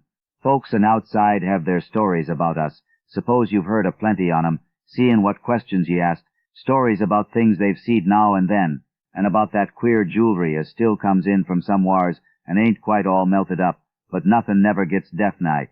Nobody'll believe nothin'. They call them gold-like things pirate loot, and all of the Innsmouth folks he's furrin' blood or is distempered or somethin'. Besides, them that lives here shoo off as many strangers as they kin and encourage the rest not to get very curious, specially round night time. Beasts balk at the critters, hosses wussin' mules, but when they got autos that was all right. In 46 Cap'n Obed took a second wife that nobody in the town never see. Some says he didn't want to, but was made to by them, as he'd called in, had 3 children by her. 2 has disappeared young, but 1 gal has looked like anybody else, and was educated in Europe. Obed finally got her married off by a trick to an Arkham feller, as didn't suspect nothin'. But nobody on thy teal have nothin' to do with Innsmouth folks now. Barnabas Marsh, that runs the refinery now, is Obed's grandson by his fust wife, son of Onesiphorus, his eldest son. But his mother was another old them, as wa'n't never seed about doors. Right now Barnabas is about changed. Can't shut his eyes no more, and is all about a shape. They say he still wears clothes, but he'll take to the water soon. Maybe he's tried it already. They do sometimes go down fair little spells afore they go for good. Ain't been seed about in public for nigh on 10 year.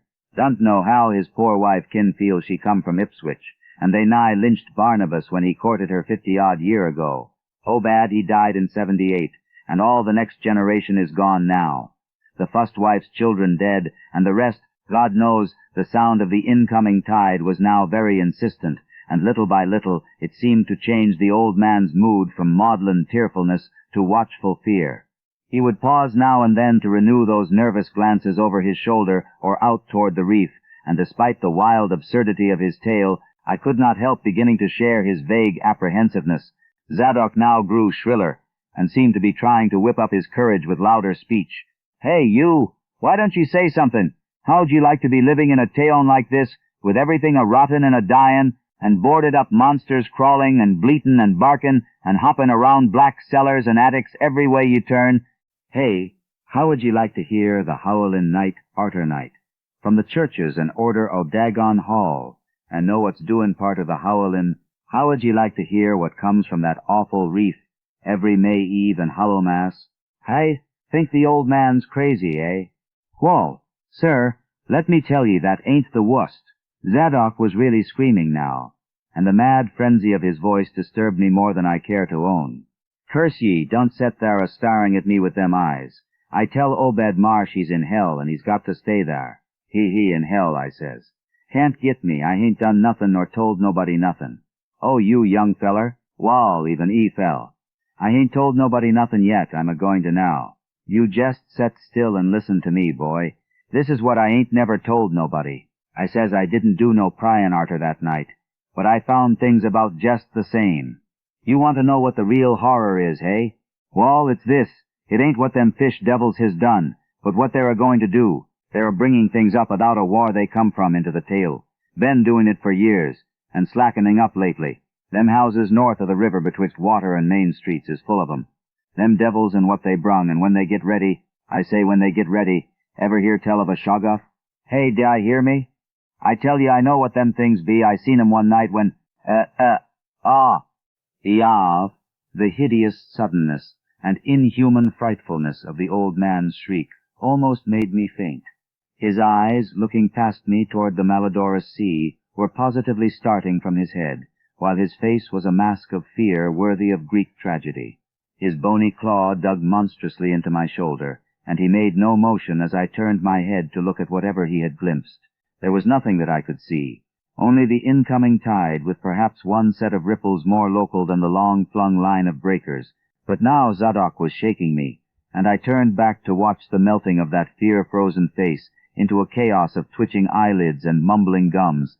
Presently, his voice came back, albeit as a trembling whisper. "Get out o' here! Get out o' here! They seen us! Get out for your life! Don't wait for nothin'! They no nail! Run for it! Quick! About o' this tale!" Another heavy wave dashed against the loosening masonry of the bygone wharf, and changed the mad ancient's whisper to another inhuman and blood-curdling scream. "Hey-yallah, Eyallah! Lie, Eyallah!" Before I could recover my scattered wits, he had relaxed his clutch on my shoulder and dashed wildly inland toward the street, reeling northward around the ruined warehouse wall.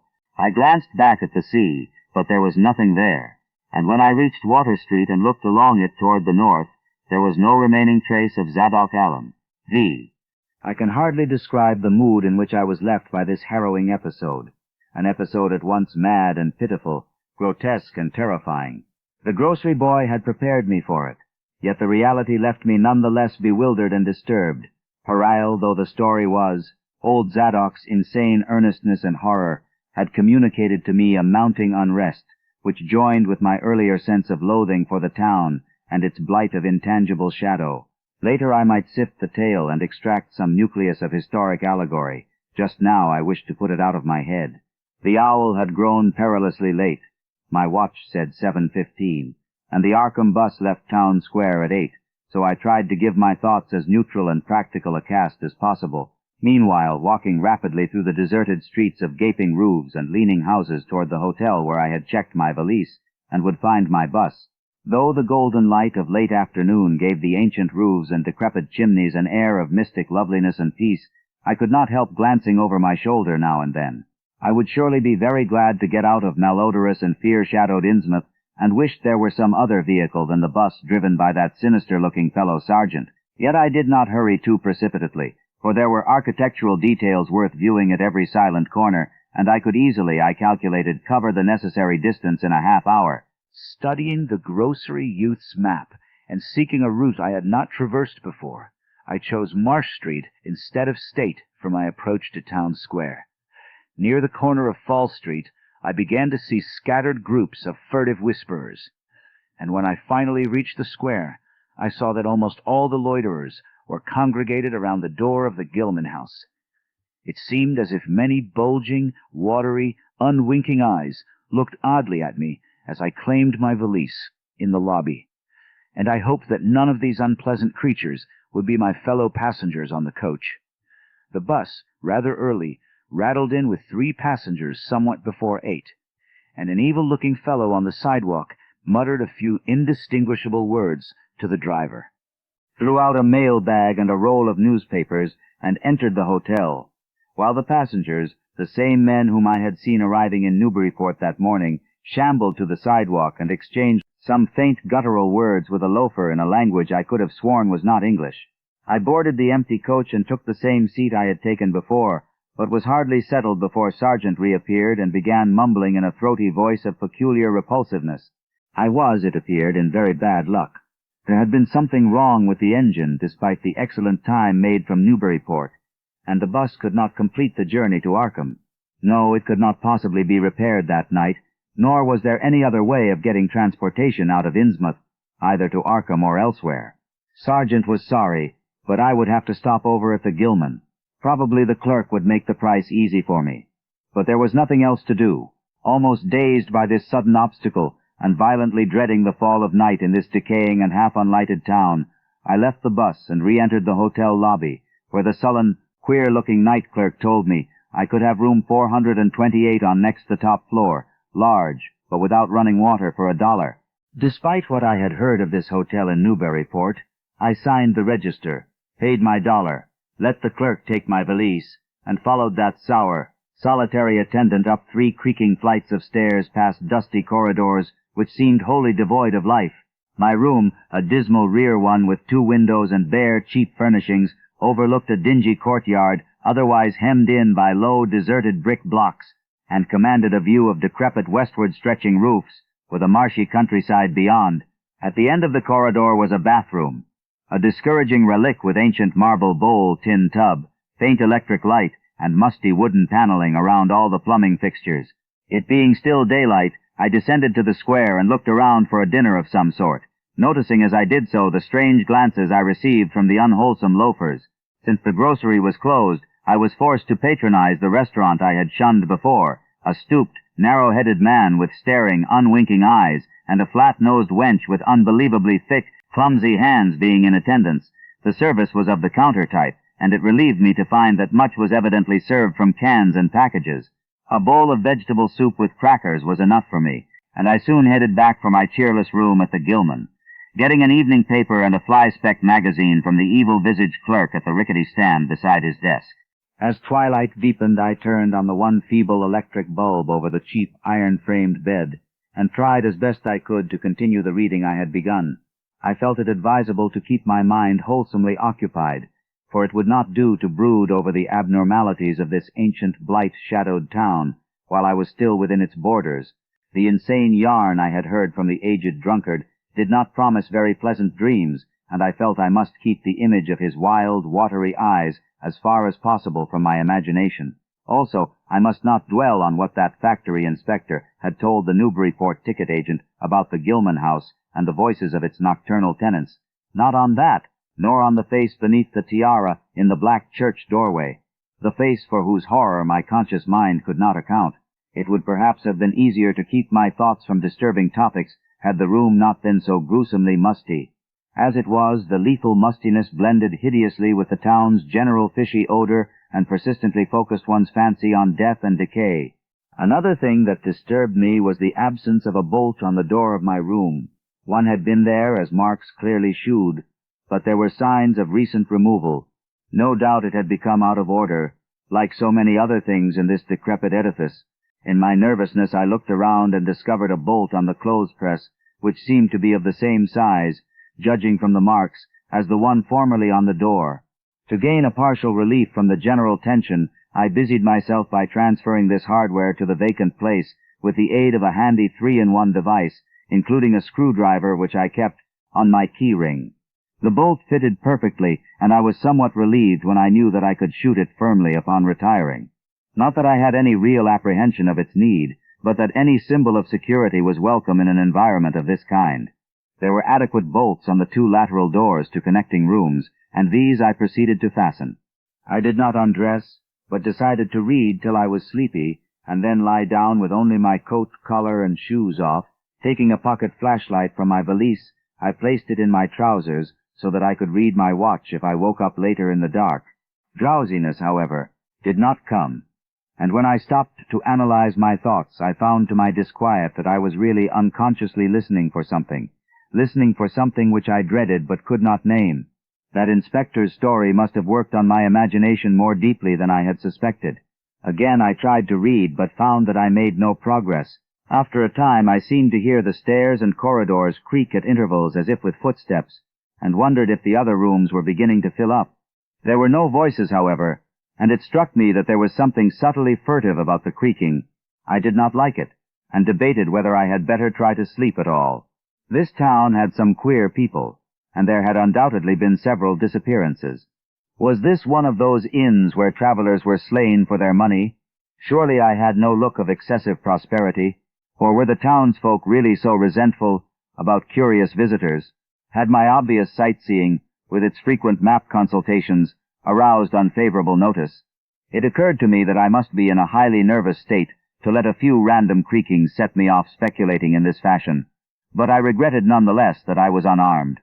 At length, feeling a fatigue which had nothing of drowsiness in it, I bolted the newly outfitted hall door, turned off the light, and threw myself down on the hard, uneven bed, coat, collar, shoes, and all. In the darkness, every faint noise of the night seemed magnified, and a flood of doubly unpleasant thoughts swept over me. I was sorry I had put out the light, yet was too tired to rise and turn it on again.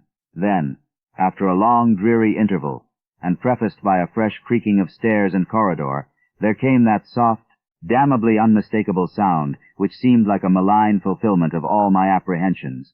Without the least shadow of a doubt, the lock on my hall door was being tried, cautiously, furtively, tentatively, with a key.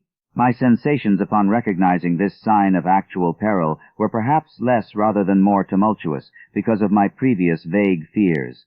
I had been, albeit without definite reason, instinctively on my guard, and that was to my advantage in the new and real crisis, whatever it might turn out to be. Nevertheless, the change in the menace from vague premonition to immediate reality was a profound shock and fell upon me with the force of a genuine blow. It never once occurred to me that the fumbling might be a mere mistake. Malign purpose was all I could think of, and I kept deathly quiet, awaiting the would-be intruder's next move. After a time, the cautious rattling ceased, and I heard the room to the north entered with a pass-key. Then the lock of the connecting door to my room was softly tried. The bolt held, of course, and I heard the floor creak as the prowler left the room. After a moment, there came another soft rattling, and I knew that the room to the south of me was being entered.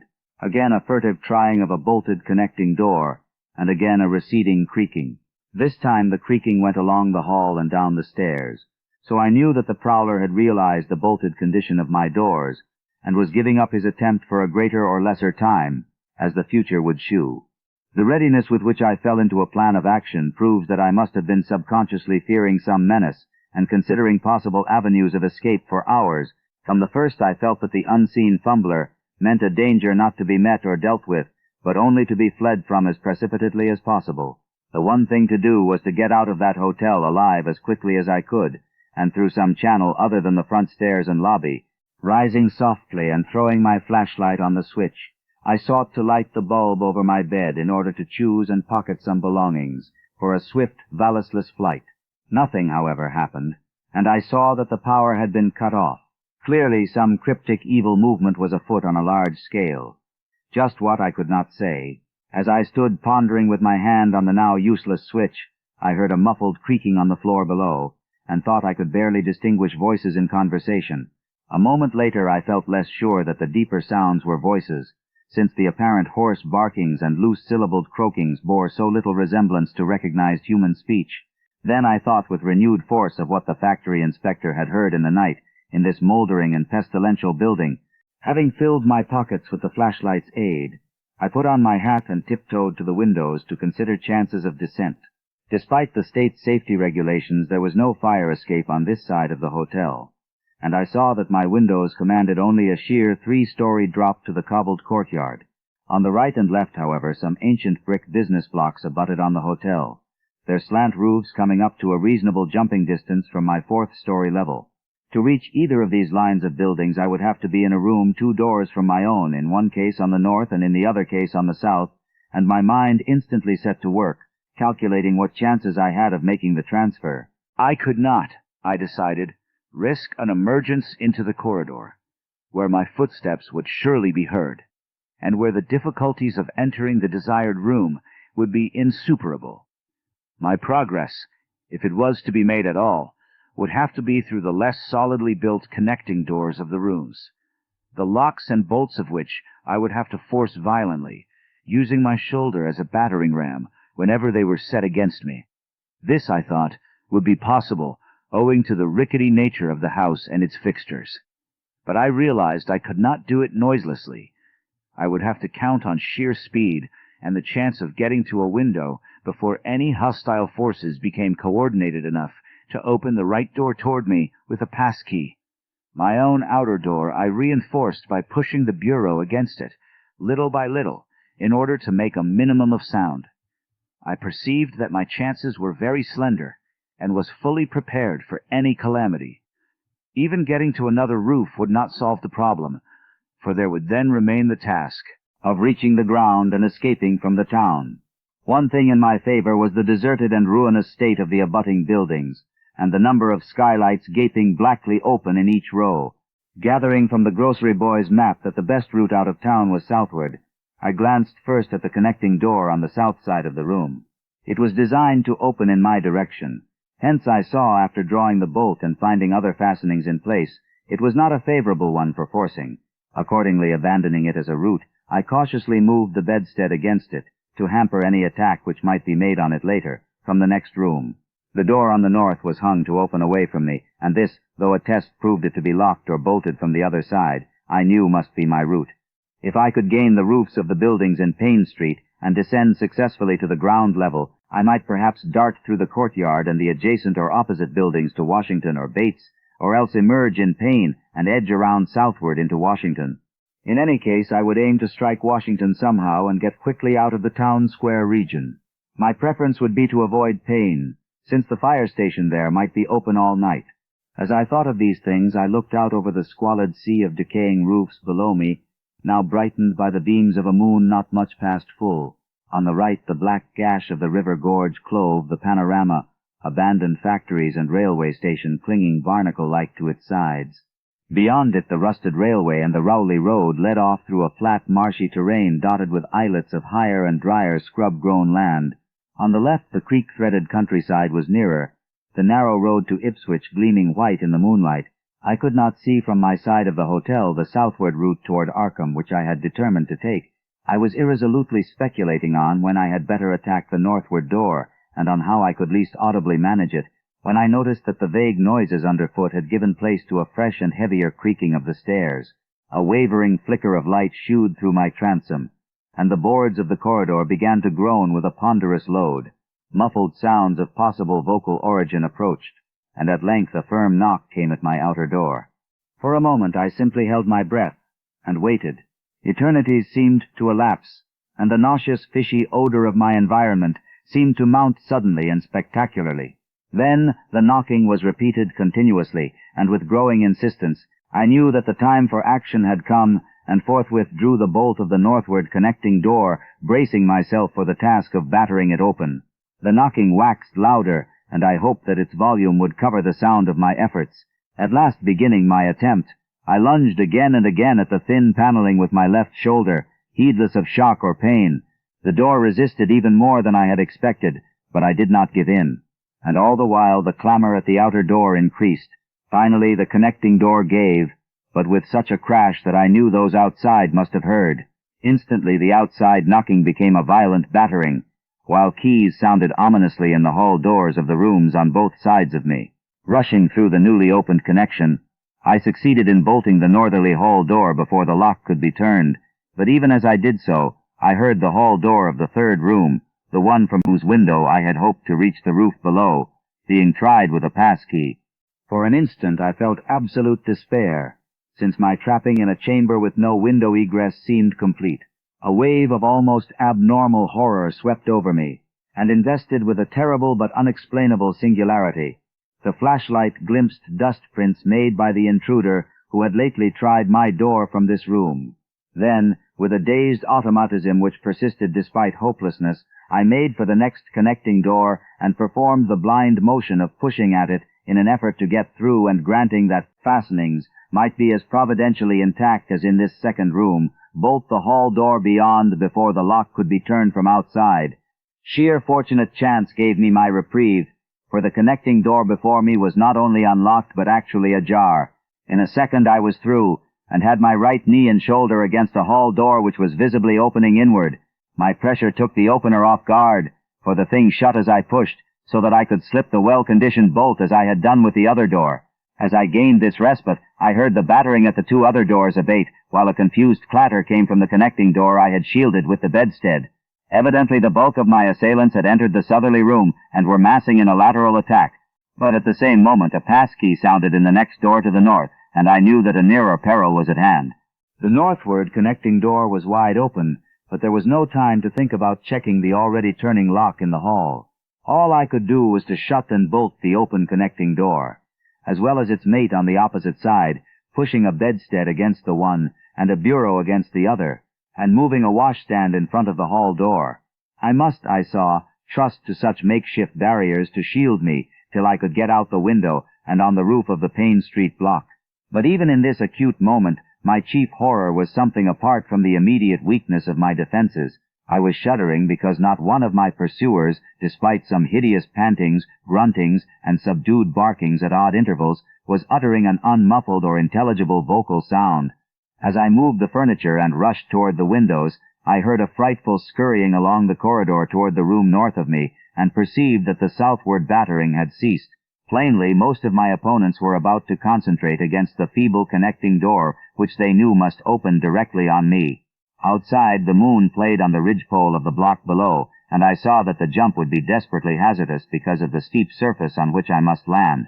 Surveying the conditions, I chose the more southerly of the two windows as my avenue of escape, planning to land on the inner slope of the roof and make for the nearest skylight. Once inside one of the decrepit brick structures, I would have to reckon with pursuit, but I hoped to descend and dodge in and out of yawning doorways along the shadowed courtyard, eventually getting to Washington Street and slipping out of town toward the south. The clatter at the northerly connecting door was now terrific, and I saw that the weak paneling was beginning to splinter. Obviously the besiegers had brought some ponderous object into play as a battering ram. The bedstead, however, still held firm, so that I had at least a faint chance of making good my escape. As I opened the window, I noticed that it was flanked by heavy velour draperies, suspended from a pole by brass rings, and also that there was a large projecting catch for the shutters on the exterior. Seeing a possible means of avoiding the dangerous jump, I yanked at the hangings and brought them down, pole and all, then quickly hooking two of the rings in the shutter catch and flinging the drapery outside. The heavy folds reached fully to the abutting roof, and I saw that the rings and catch would be likely to bear my weight. So, climbing out of the window and down the improvised rope ladder, I left behind me forever the morbid and horror-infested fabric of the Gilman house. I landed safely on the loose slates of the steep roof, and succeeded in gaining the gaping black skylight without a slip. Glancing up at the window I had left, I observed it was still dark, though far across the crumbling chimneys to the north I could see lights ominously blazing in the order of Dagon Hall, the Baptist Church, and the Congregational Church which I recalled so shiveringly. There had seemed to be no one in the courtyard below, and I hoped there would be a chance to get away before the spreading of a general alarm. Flashing my pocket lamp into the skylight, I saw that there were no steps down. The distance was slight, however, so I clambered over the brink and dropped, striking a dusty floor littered with crumbling boxes and barrels. The place was ghoulish-looking, but I was past minding such impressions, and made at once for the staircase revealed by my flashlight after a hasty glance at my watch, which shewed the hour to be 2 a.m. The steps creaked, but seemed tolerably sound, and I raced down past a barn-like second story to the ground floor. The desolation was complete, and only echoes answered my footfalls. At length I reached the lower hall, at one end of which I saw a faint luminous rectangle marking the ruined Payne Street doorway. Heading the other way, I found the back door also open, and darted out and down 5 stone steps to the grass-grown cobblestones of the courtyard. The moonbeams did not reach down here, but I could just see my way about without using the flashlight. Some of the windows on the Gilman house side were faintly glowing, and I thought I heard confused sounds within. Walking softly over to the Washington Street side, I perceived several open doorways, and chose the nearest as my route out. The hallway inside was black, and when I reached the opposite end, I saw that the street door was wedged immovably shut. Resolved to try another building, I groped my way back toward the courtyard, but stopped short when close to the doorway. For out of an open door in the Gilman house, a large crowd of doubtful shapes was pouring, lanterns bobbing in the darkness, and horrible croaking voices exchanging low cries in what was certainly not English. The figures moved uncertainly, and I realized to my relief that they did not know where I had gone. But for all that they sent a shiver of horror through my frame, their features were indistinguishable, but their crouching, shambling gait was abominably repellent. And worst of all, I perceived that one figure was strangely robed and unmistakably surmounted by a tall tiara of a design altogether too familiar. As the figures spread throughout the courtyard, I felt my fears increase. Suppose I could find no egress from this building on the street side. The fishy odor was detestable, and I wondered I could stand it without fainting. Again groping toward the street, I opened a door off the hall and came upon an empty room, with closely shuttered but sashless windows.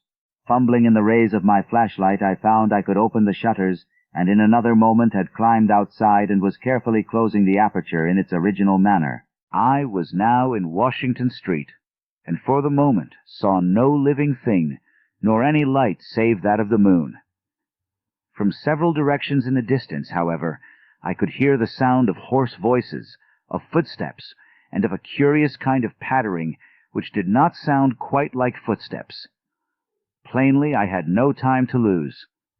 The points of the compass were clear to me, and I was glad that all the street lights were turned off, as is often the custom on strongly moonlit nights in unprosperous rural regions. Some of the sounds came from the south, yet I retained my design of escaping in that direction. There would, I knew, be plenty of deserted doorways to shelter me, in case I met any person or group who looked like pursuers. I walked rapidly, softly, and close to the ruined houses. While hatless and disheveled after my arduous climb, I did not look especially noticeable, and stood a good chance of passing unheeded if forced to encounter any casual wayfarer. At Bates Street I drew into a yawning vestibule, while two shambling figures crossed in front of me, but was soon on my way again, and approaching the open space where Elliott Street obliquely crosses Washington at the intersection of South. Though I had never seen this space, it had looked dangerous to me on the Grocery Youth's map, since the moonlight would have free play there. There was no use trying to evade it, for any alternative course would involve detours of possibly disastrous visibility and delaying effect.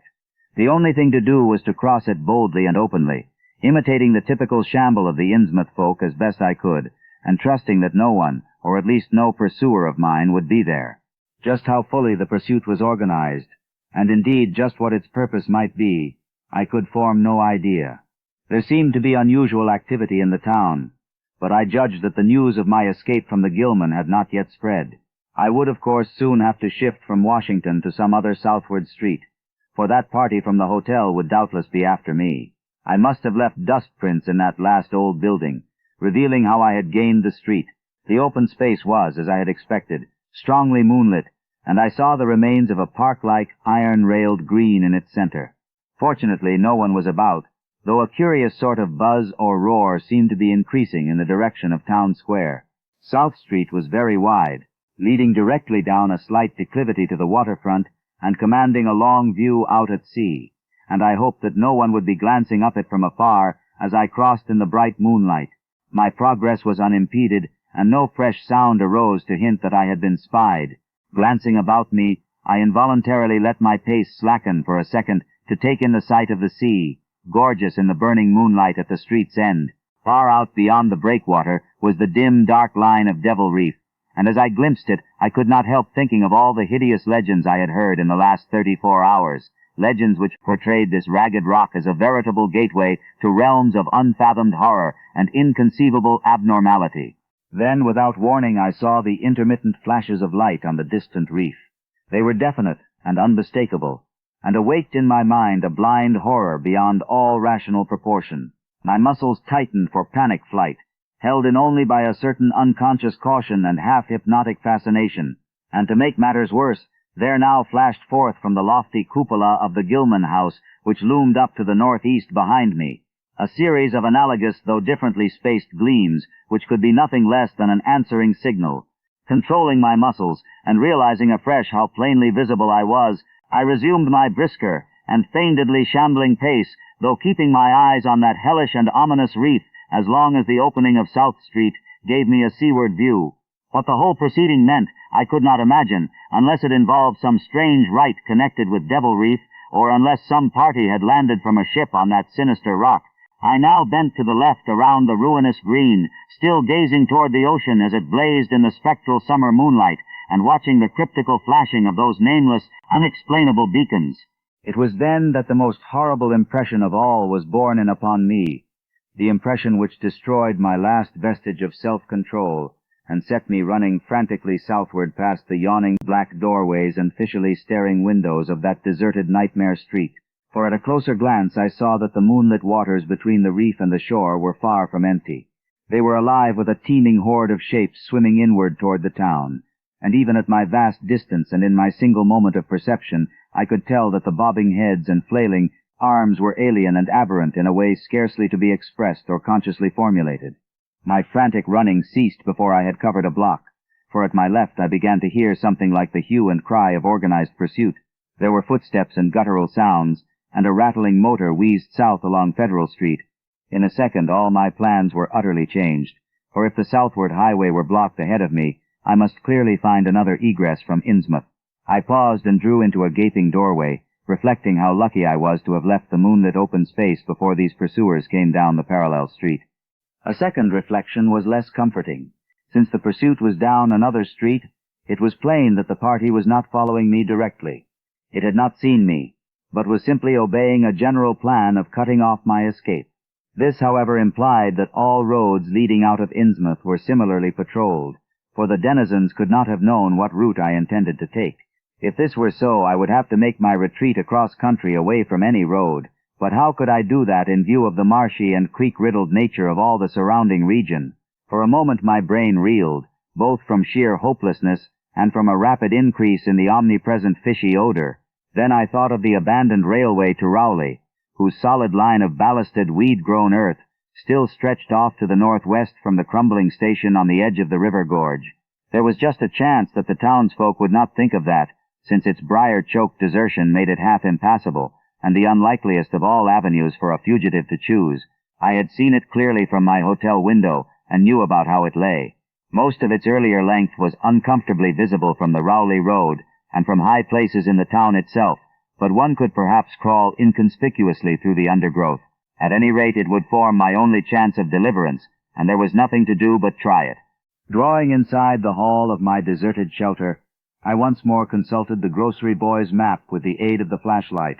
The immediate problem was how to reach the ancient railway, and I now saw that the safest course was ahead to Babson Street, then west to Lafayette, there edging around but not crossing an open space homologous to the one I had traversed, and subsequently back northward and westward in a zigzagging line through Lafayette, Bates, Adams, and Bank Streets, the latter skirting the river gorge to the abandoned and dilapidated station I had seen from my window. My reason for going ahead to Babson was that I wished neither to recross the earlier open space nor to begin my westward course along a cross street as broad as south.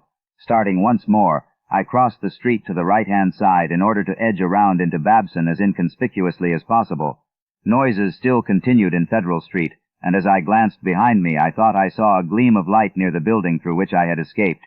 Anxious to leave Washington Street, I broke into a quiet dog trot, trusting to luck not to encounter any observing eye. Next the corner of Babson Street, I saw to my alarm that one of the houses was still inhabited, as attested by curtains at the window, but there were no lights within, and I passed it without disaster. In Babson Street, which crossed Federal and might thus reveal me to the searchers, I clung as closely as possible to the sagging, uneven buildings, twice pausing in a doorway as the noises behind me momentarily increased. The open space ahead shone wide and desolate under the moon, but my route would not force me to cross it. During my second pause, I began to detect a fresh distribution of the vague sounds, and upon looking cautiously out from cover, beheld a motor car darting across the open space, bound outward along Elliott Street, which there intersects both Babson and Lafayette. As I watched, choked by a sudden rise in the fishy odor after a short abatement, I saw a band of uncouth, crouching shapes loping and shambling in the same direction, and knew that this must be the party guarding the Ipswich Road, since that highway forms an extension of Elliott Street. Two of the figures I glimpsed were in voluminous robes, and one wore a peaked diadem which glistened whitely in the moonlight. The gait of this figure was so odd that it sent a chill through me, for it seemed to me the creature was almost hopping. When the last of the band was out of sight, I resumed my progress, darting around the corner into Lafayette Street, and crossing Elliott very hurriedly, lest stragglers of the party be still advancing along that thoroughfare. I did hear some croaking and clattering sounds far off toward Town Square, but accomplished the passage without disaster. My greatest dread was in recrossing broad and moonlit South Street, with its seaward view, and I had to nerve myself for the ordeal. Someone might easily be looking, and possible Elliott Street stragglers could not fail to glimpse me from either of 2 points. At the last moment I decided I had better slacken my trot and make the crossing as before in the shambling gait of an average Innsmouth native. When the view of the water again opened out, this time on my right, I was half determined not to look at it at all. I could not, however, resist, but cast a sidelong glance as I carefully and imitatively shambled toward the protecting shadows ahead. There was no ship visible, as I had half expected there would be. Instead, the first thing which caught my eye was a small rowboat pulling in toward the abandoned wharves and laden with some bulky tarpaulin-covered object. Its rowers, though distantly and indistinctly seen, were of an especially repellent aspect. Several swimmers were still discernible, while on the far black reef I could see a faint, steady glow, unlike the winking beacon visible before, and of a curious color which I could not precisely identify, above the slant roofs ahead, and to the right there loomed the tall cupola of the Gilman house. But it was completely dark, the fishy odor dispelled for a moment by some merciful breeze, now closed in again with maddening intensity. I had not quite crossed the street when I heard a muttering band advancing along Washington from the north. As they reached the broad open space where I had had my first disquieting glimpse of the moonlit water, I could see them plainly only a block away, and was horrified by the bestial abnormality of their faces and the dog-like subhumanness of their crouching gait. One man moved in a positively simian way, with long arms frequently touching the ground, while another figure, robed and tiaraed, seemed to progress in an almost hopping fashion. I judged this party to be the one I had seen in the Gilman's courtyard, the one, therefore, most closely on my trail. As some of the figures turned to look in my direction, I was transfixed with fright, yet managed to preserve the casual, shambling gait I had assumed. To this day I do not know whether they saw me or not. If they did, my stratagem must have deceived them, for they passed on across the moonlit space without varying their course, meanwhile croaking and jabbering in some hateful guttural patois I could not identify. Once more in shadow I resumed my former dog-trot past the leaning and decrepit houses that stared blankly into the night. Having crossed to the western sidewalk, I rounded the nearest corner into Bates Street, where I kept close to the buildings on the southern side. I passed 2 houses shewing signs of habitation, one of which had faint lights in upper rooms, yet met with no obstacle. As I turned into Adams Street, I felt measurably safer, but received a shock when a man reeled out of a black doorway directly in front of me. He proved, however, too hopelessly drunk to be a menace, so that I reached the dismal ruins of the Bank Street warehouses in safety. No one was stirring in that dead street beside the river gorge, and the roar of the waterfalls quite drowned my footsteps. It was a long dog-trot to the ruined station, and the great brick warehouse walls around me seemed somehow more terrifying than the fronts of private houses. At last I saw the ancient arcaded station, or what was left of it, and made directly for the tracks that started from its farther end. The rails were rusty but mainly intact, and not more than half the ties had rotted away. Walking or running on such a surface was very difficult, but I did my best, and on the whole made very fair time. For some distance the line kept on along the gorge's brink, but at length I reached the long covered bridge where it crossed the chasm at a dizzy height. The condition of this bridge would determine my next step. If humanly possible, I would use it. If not, I would have to risk more street wandering and take the nearest intact highway bridge. The vast barn-like length of the old bridge gleamed spectrally in the moonlight, and I saw that the ties were safe for at least a few feet within. Entering, I began to use my flashlight, and was almost knocked down by the cloud of bats that flapped past me. About halfway across there was a perilous gap in the ties which I feared for a moment would halt me, but in the end I risked a desperate jump which fortunately succeeded. I was glad to see the moonlight again when I emerged from that macabre tunnel. The old tracks crossed River Street at grade, and at once veered off into a region increasingly rural, and with less and less of Innsmouth's abhorrent fishy odor. Here the dense growth of weeds and briars hindered me and cruelly tore my clothes, but I was none the less glad that they were there to give me concealment in case of peril. I knew that much of my route must be visible from the Rowley Road. The marshy region began very shortly, with a single track on a low, grassy embankment, where the weedy growth was somewhat thinner. Then came a sort of island of higher ground, where the line passed through a shallow open cut choked with bushes and brambles.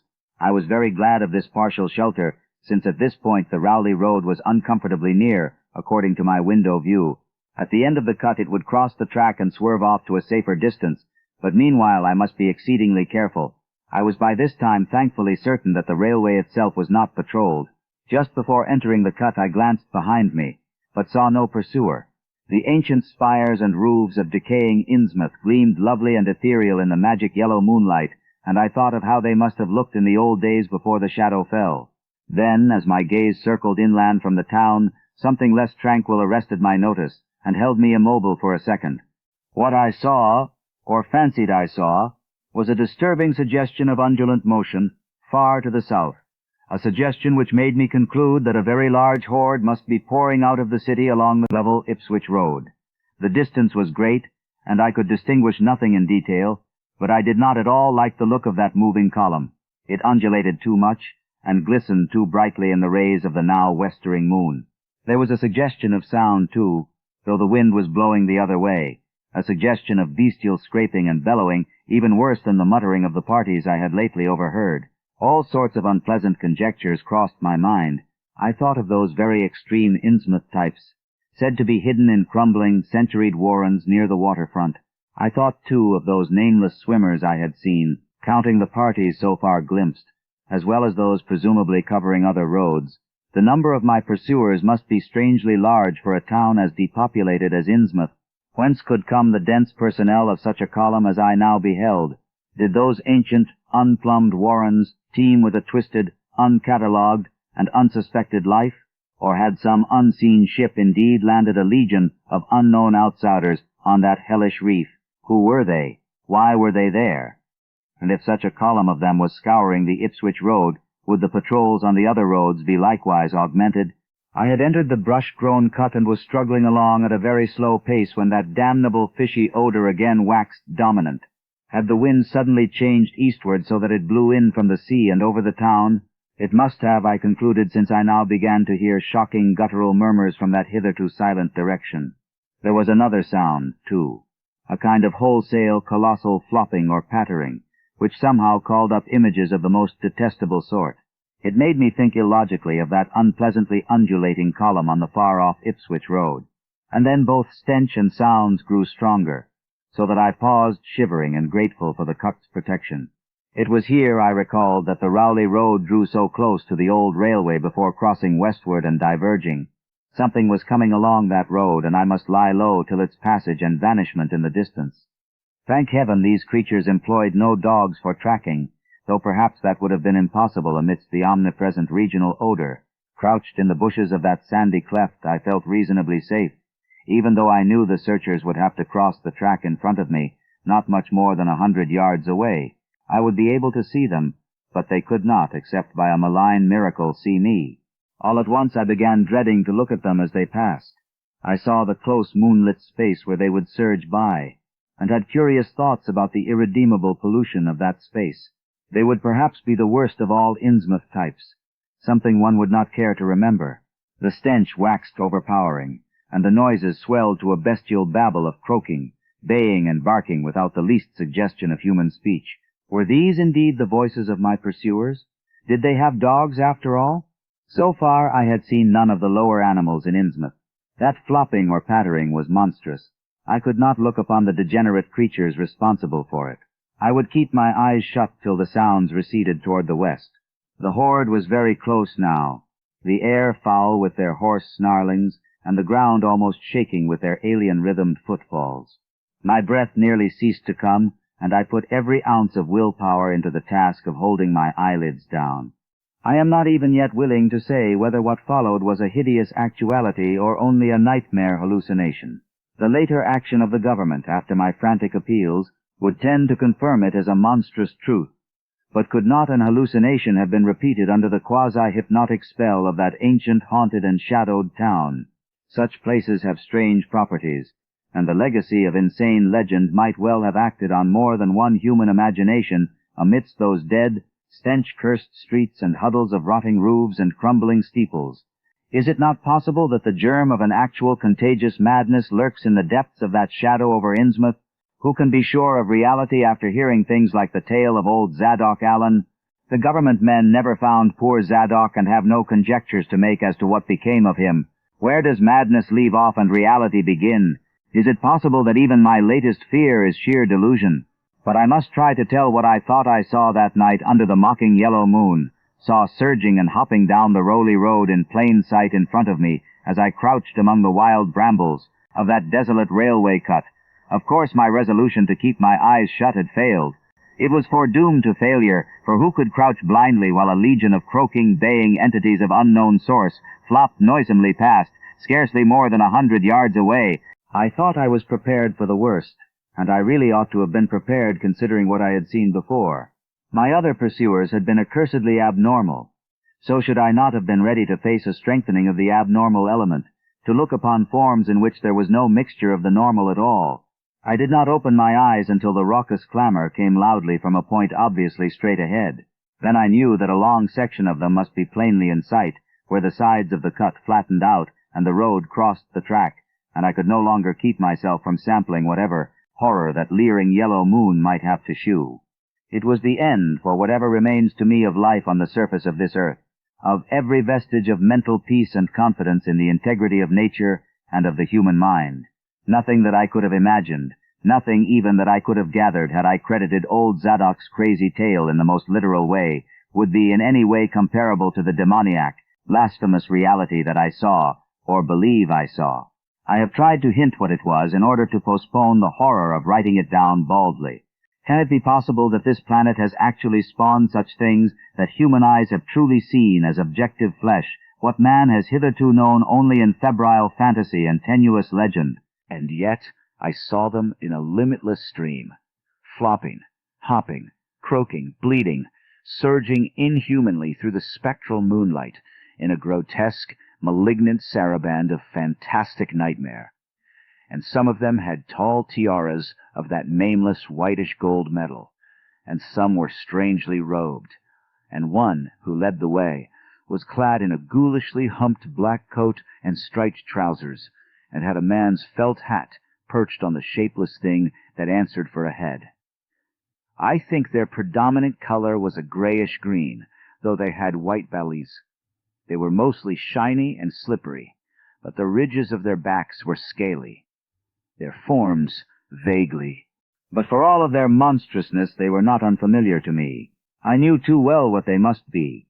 For was not the memory of that evil tiara at Newburyport still fresh? They were the blasphemous fish-frogs of the nameless design, living and horrible.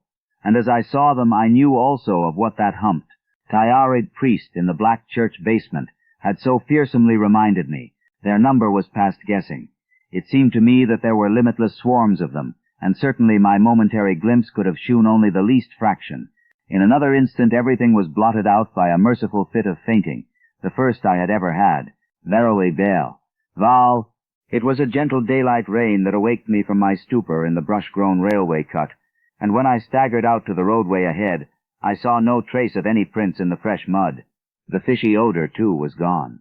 Innsmouth's ruined roofs and toppling steeples loomed up grayly toward the southeast, but not a living creature did I spy in all the desolate salt marshes around. My watch was still going and told me that the hour was past noon. The reality of what I had been through was highly uncertain in my mind, but I felt that something hideous lay in the background. I must get away from evil-shadowed Innsmouth, and accordingly I began to test my cramped, wearied powers of locomotion. Despite weakness, hunger, horror, and bewilderment, I found myself, after a long time, able to walk, so started slowly along the muddy road to Rowley. Before evening I was in the village getting a meal and providing myself with presentable clothes. I caught the night train to Arkham, and the next day talked long and earnestly with government officials there, a process I later repeated in Boston. With the main result of these colloquies the public is now familiar, and I wish for normality's sake there were nothing more to tell. Perhaps it is madness that is overtaking me, yet perhaps a greater horror or a greater marvel is reaching out.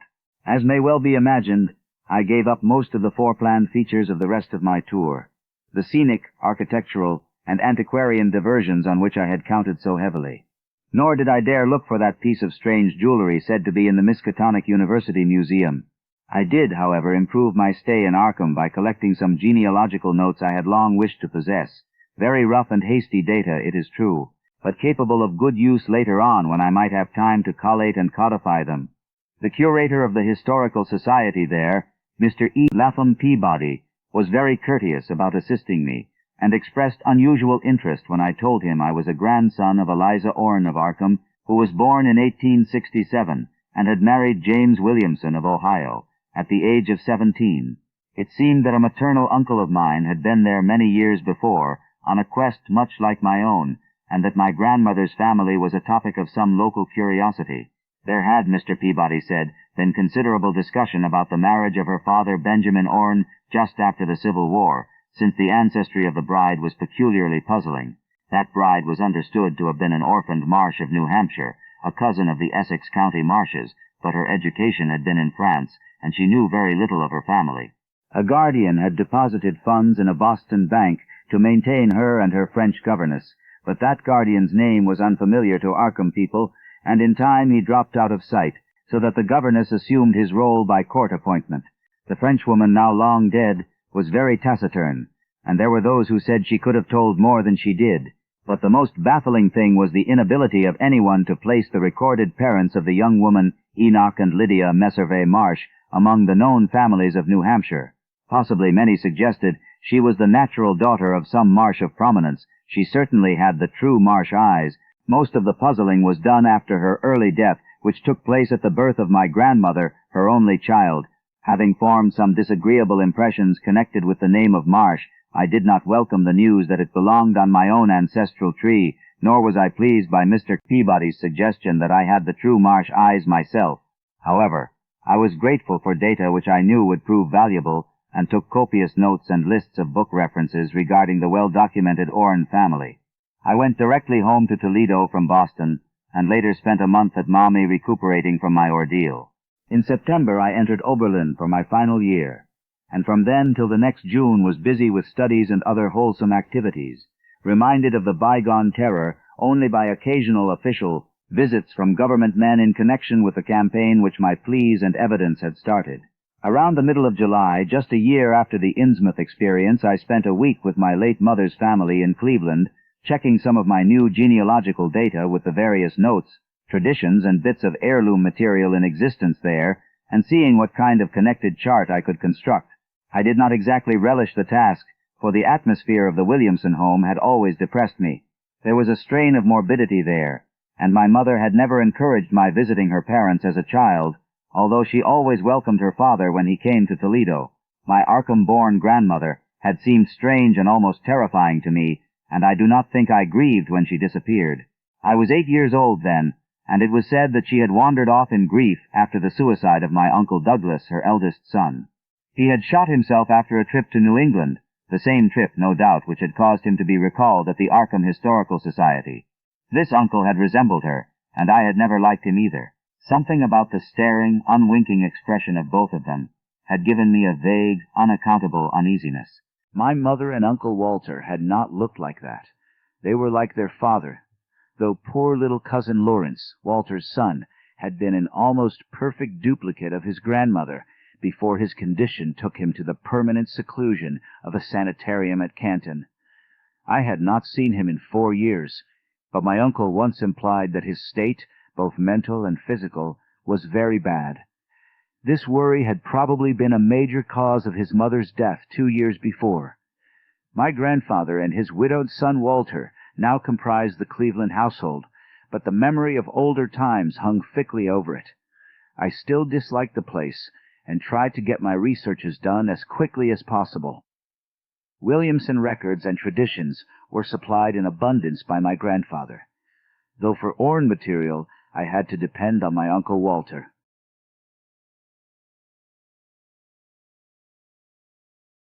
But the worst shock came when my uncle shewed me the Orne jewelry in a downtown safe deposit vault. Some of the items were delicate and inspiring enough, but there was one box of strange old pieces descended from my mysterious great-grandmother, which my uncle was almost reluctant to produce. They were, he said, of very grotesque and almost repulsive design, and had never to his knowledge been publicly worn, though my grandmother used to enjoy looking at them. Vague legends of bad luck clustered around them, and my great-grandmother's French governess had said they ought not to be worn in New England, though it would be quite safe to wear them in Europe. As my uncle began slowly and grudgingly to unwrap the things, he urged me not to be shocked by the strangeness and frequent hideousness of the designs. Artists and archaeologists who had seen them pronounced the workmanship superlatively and exotically exquisite, though no one seemed able to define their exact material or assign them to any specific art tradition.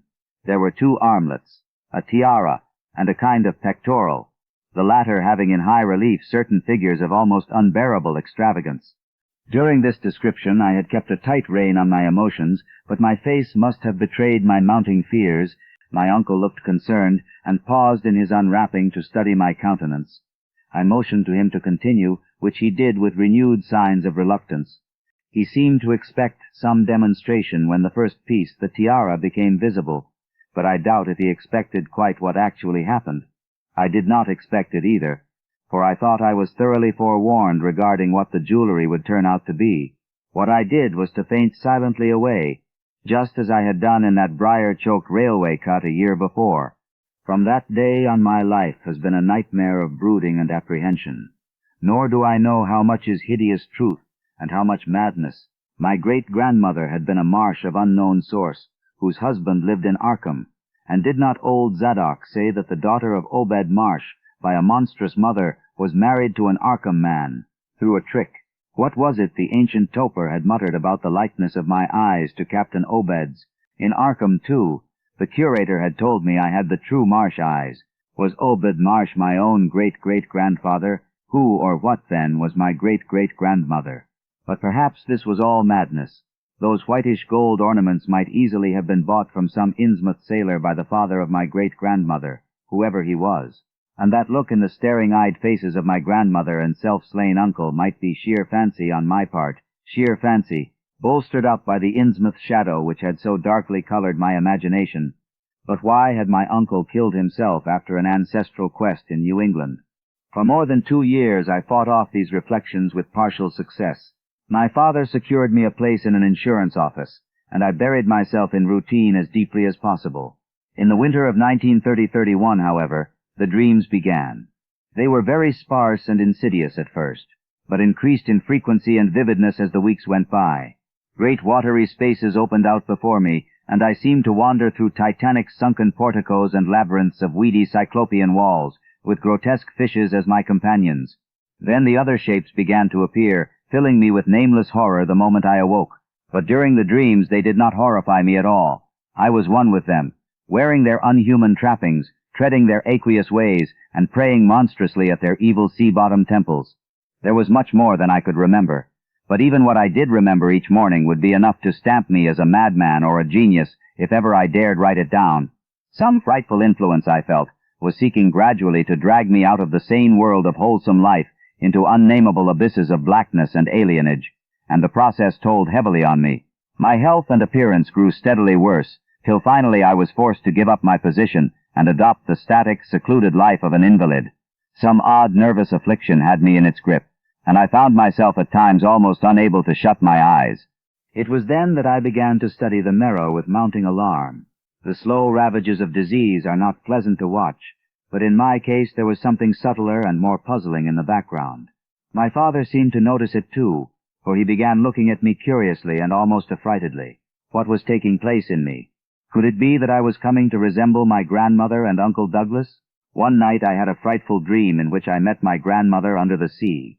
She lived in a phosphorescent palace of many terraces, with gardens of strange leprous corals and grotesque brachiate efflorescences, and welcomed me with a warmth that may have been sardonic. She had changed as those who take to the water change, and told me she had never died. Instead, she had gone to a spot her dead son had learned about, and had leaped to a realm whose wonders destined for him as well. He had spurned with a smoking pistol. This was to be my realm, too. I could not escape it. I would never die, but would live with those who had lived since before man ever walked the earth. I met also that which had been her grandmother. For 80,000 years Prithia Lai had lived in Johanthle, and thither she had gone back after Obed Marsh was dead. Johanthle was not destroyed when the upper earth men shot death into the sea. It was hurt, but not destroyed. The deep ones could never be destroyed, even though the Pelagian magic of the forgotten old ones might sometimes check them.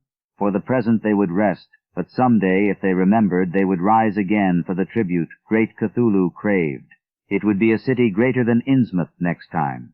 They had planned to spread and had brought up that which would help them, but now they must wait once more. For bringing the upper earth men's death I must do a penance, but that would not be heavy.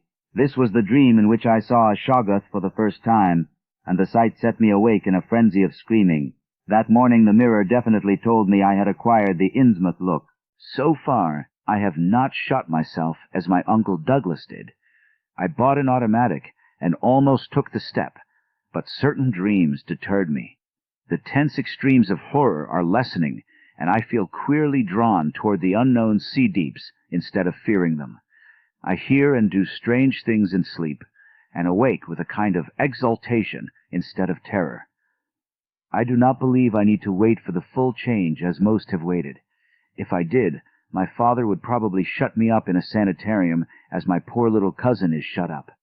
Stupendous and unheard-of splendors await me below, and I shall seek them soon. Ea Relia, Cthulhu Phytag, Ea. No, I shall not shoot myself.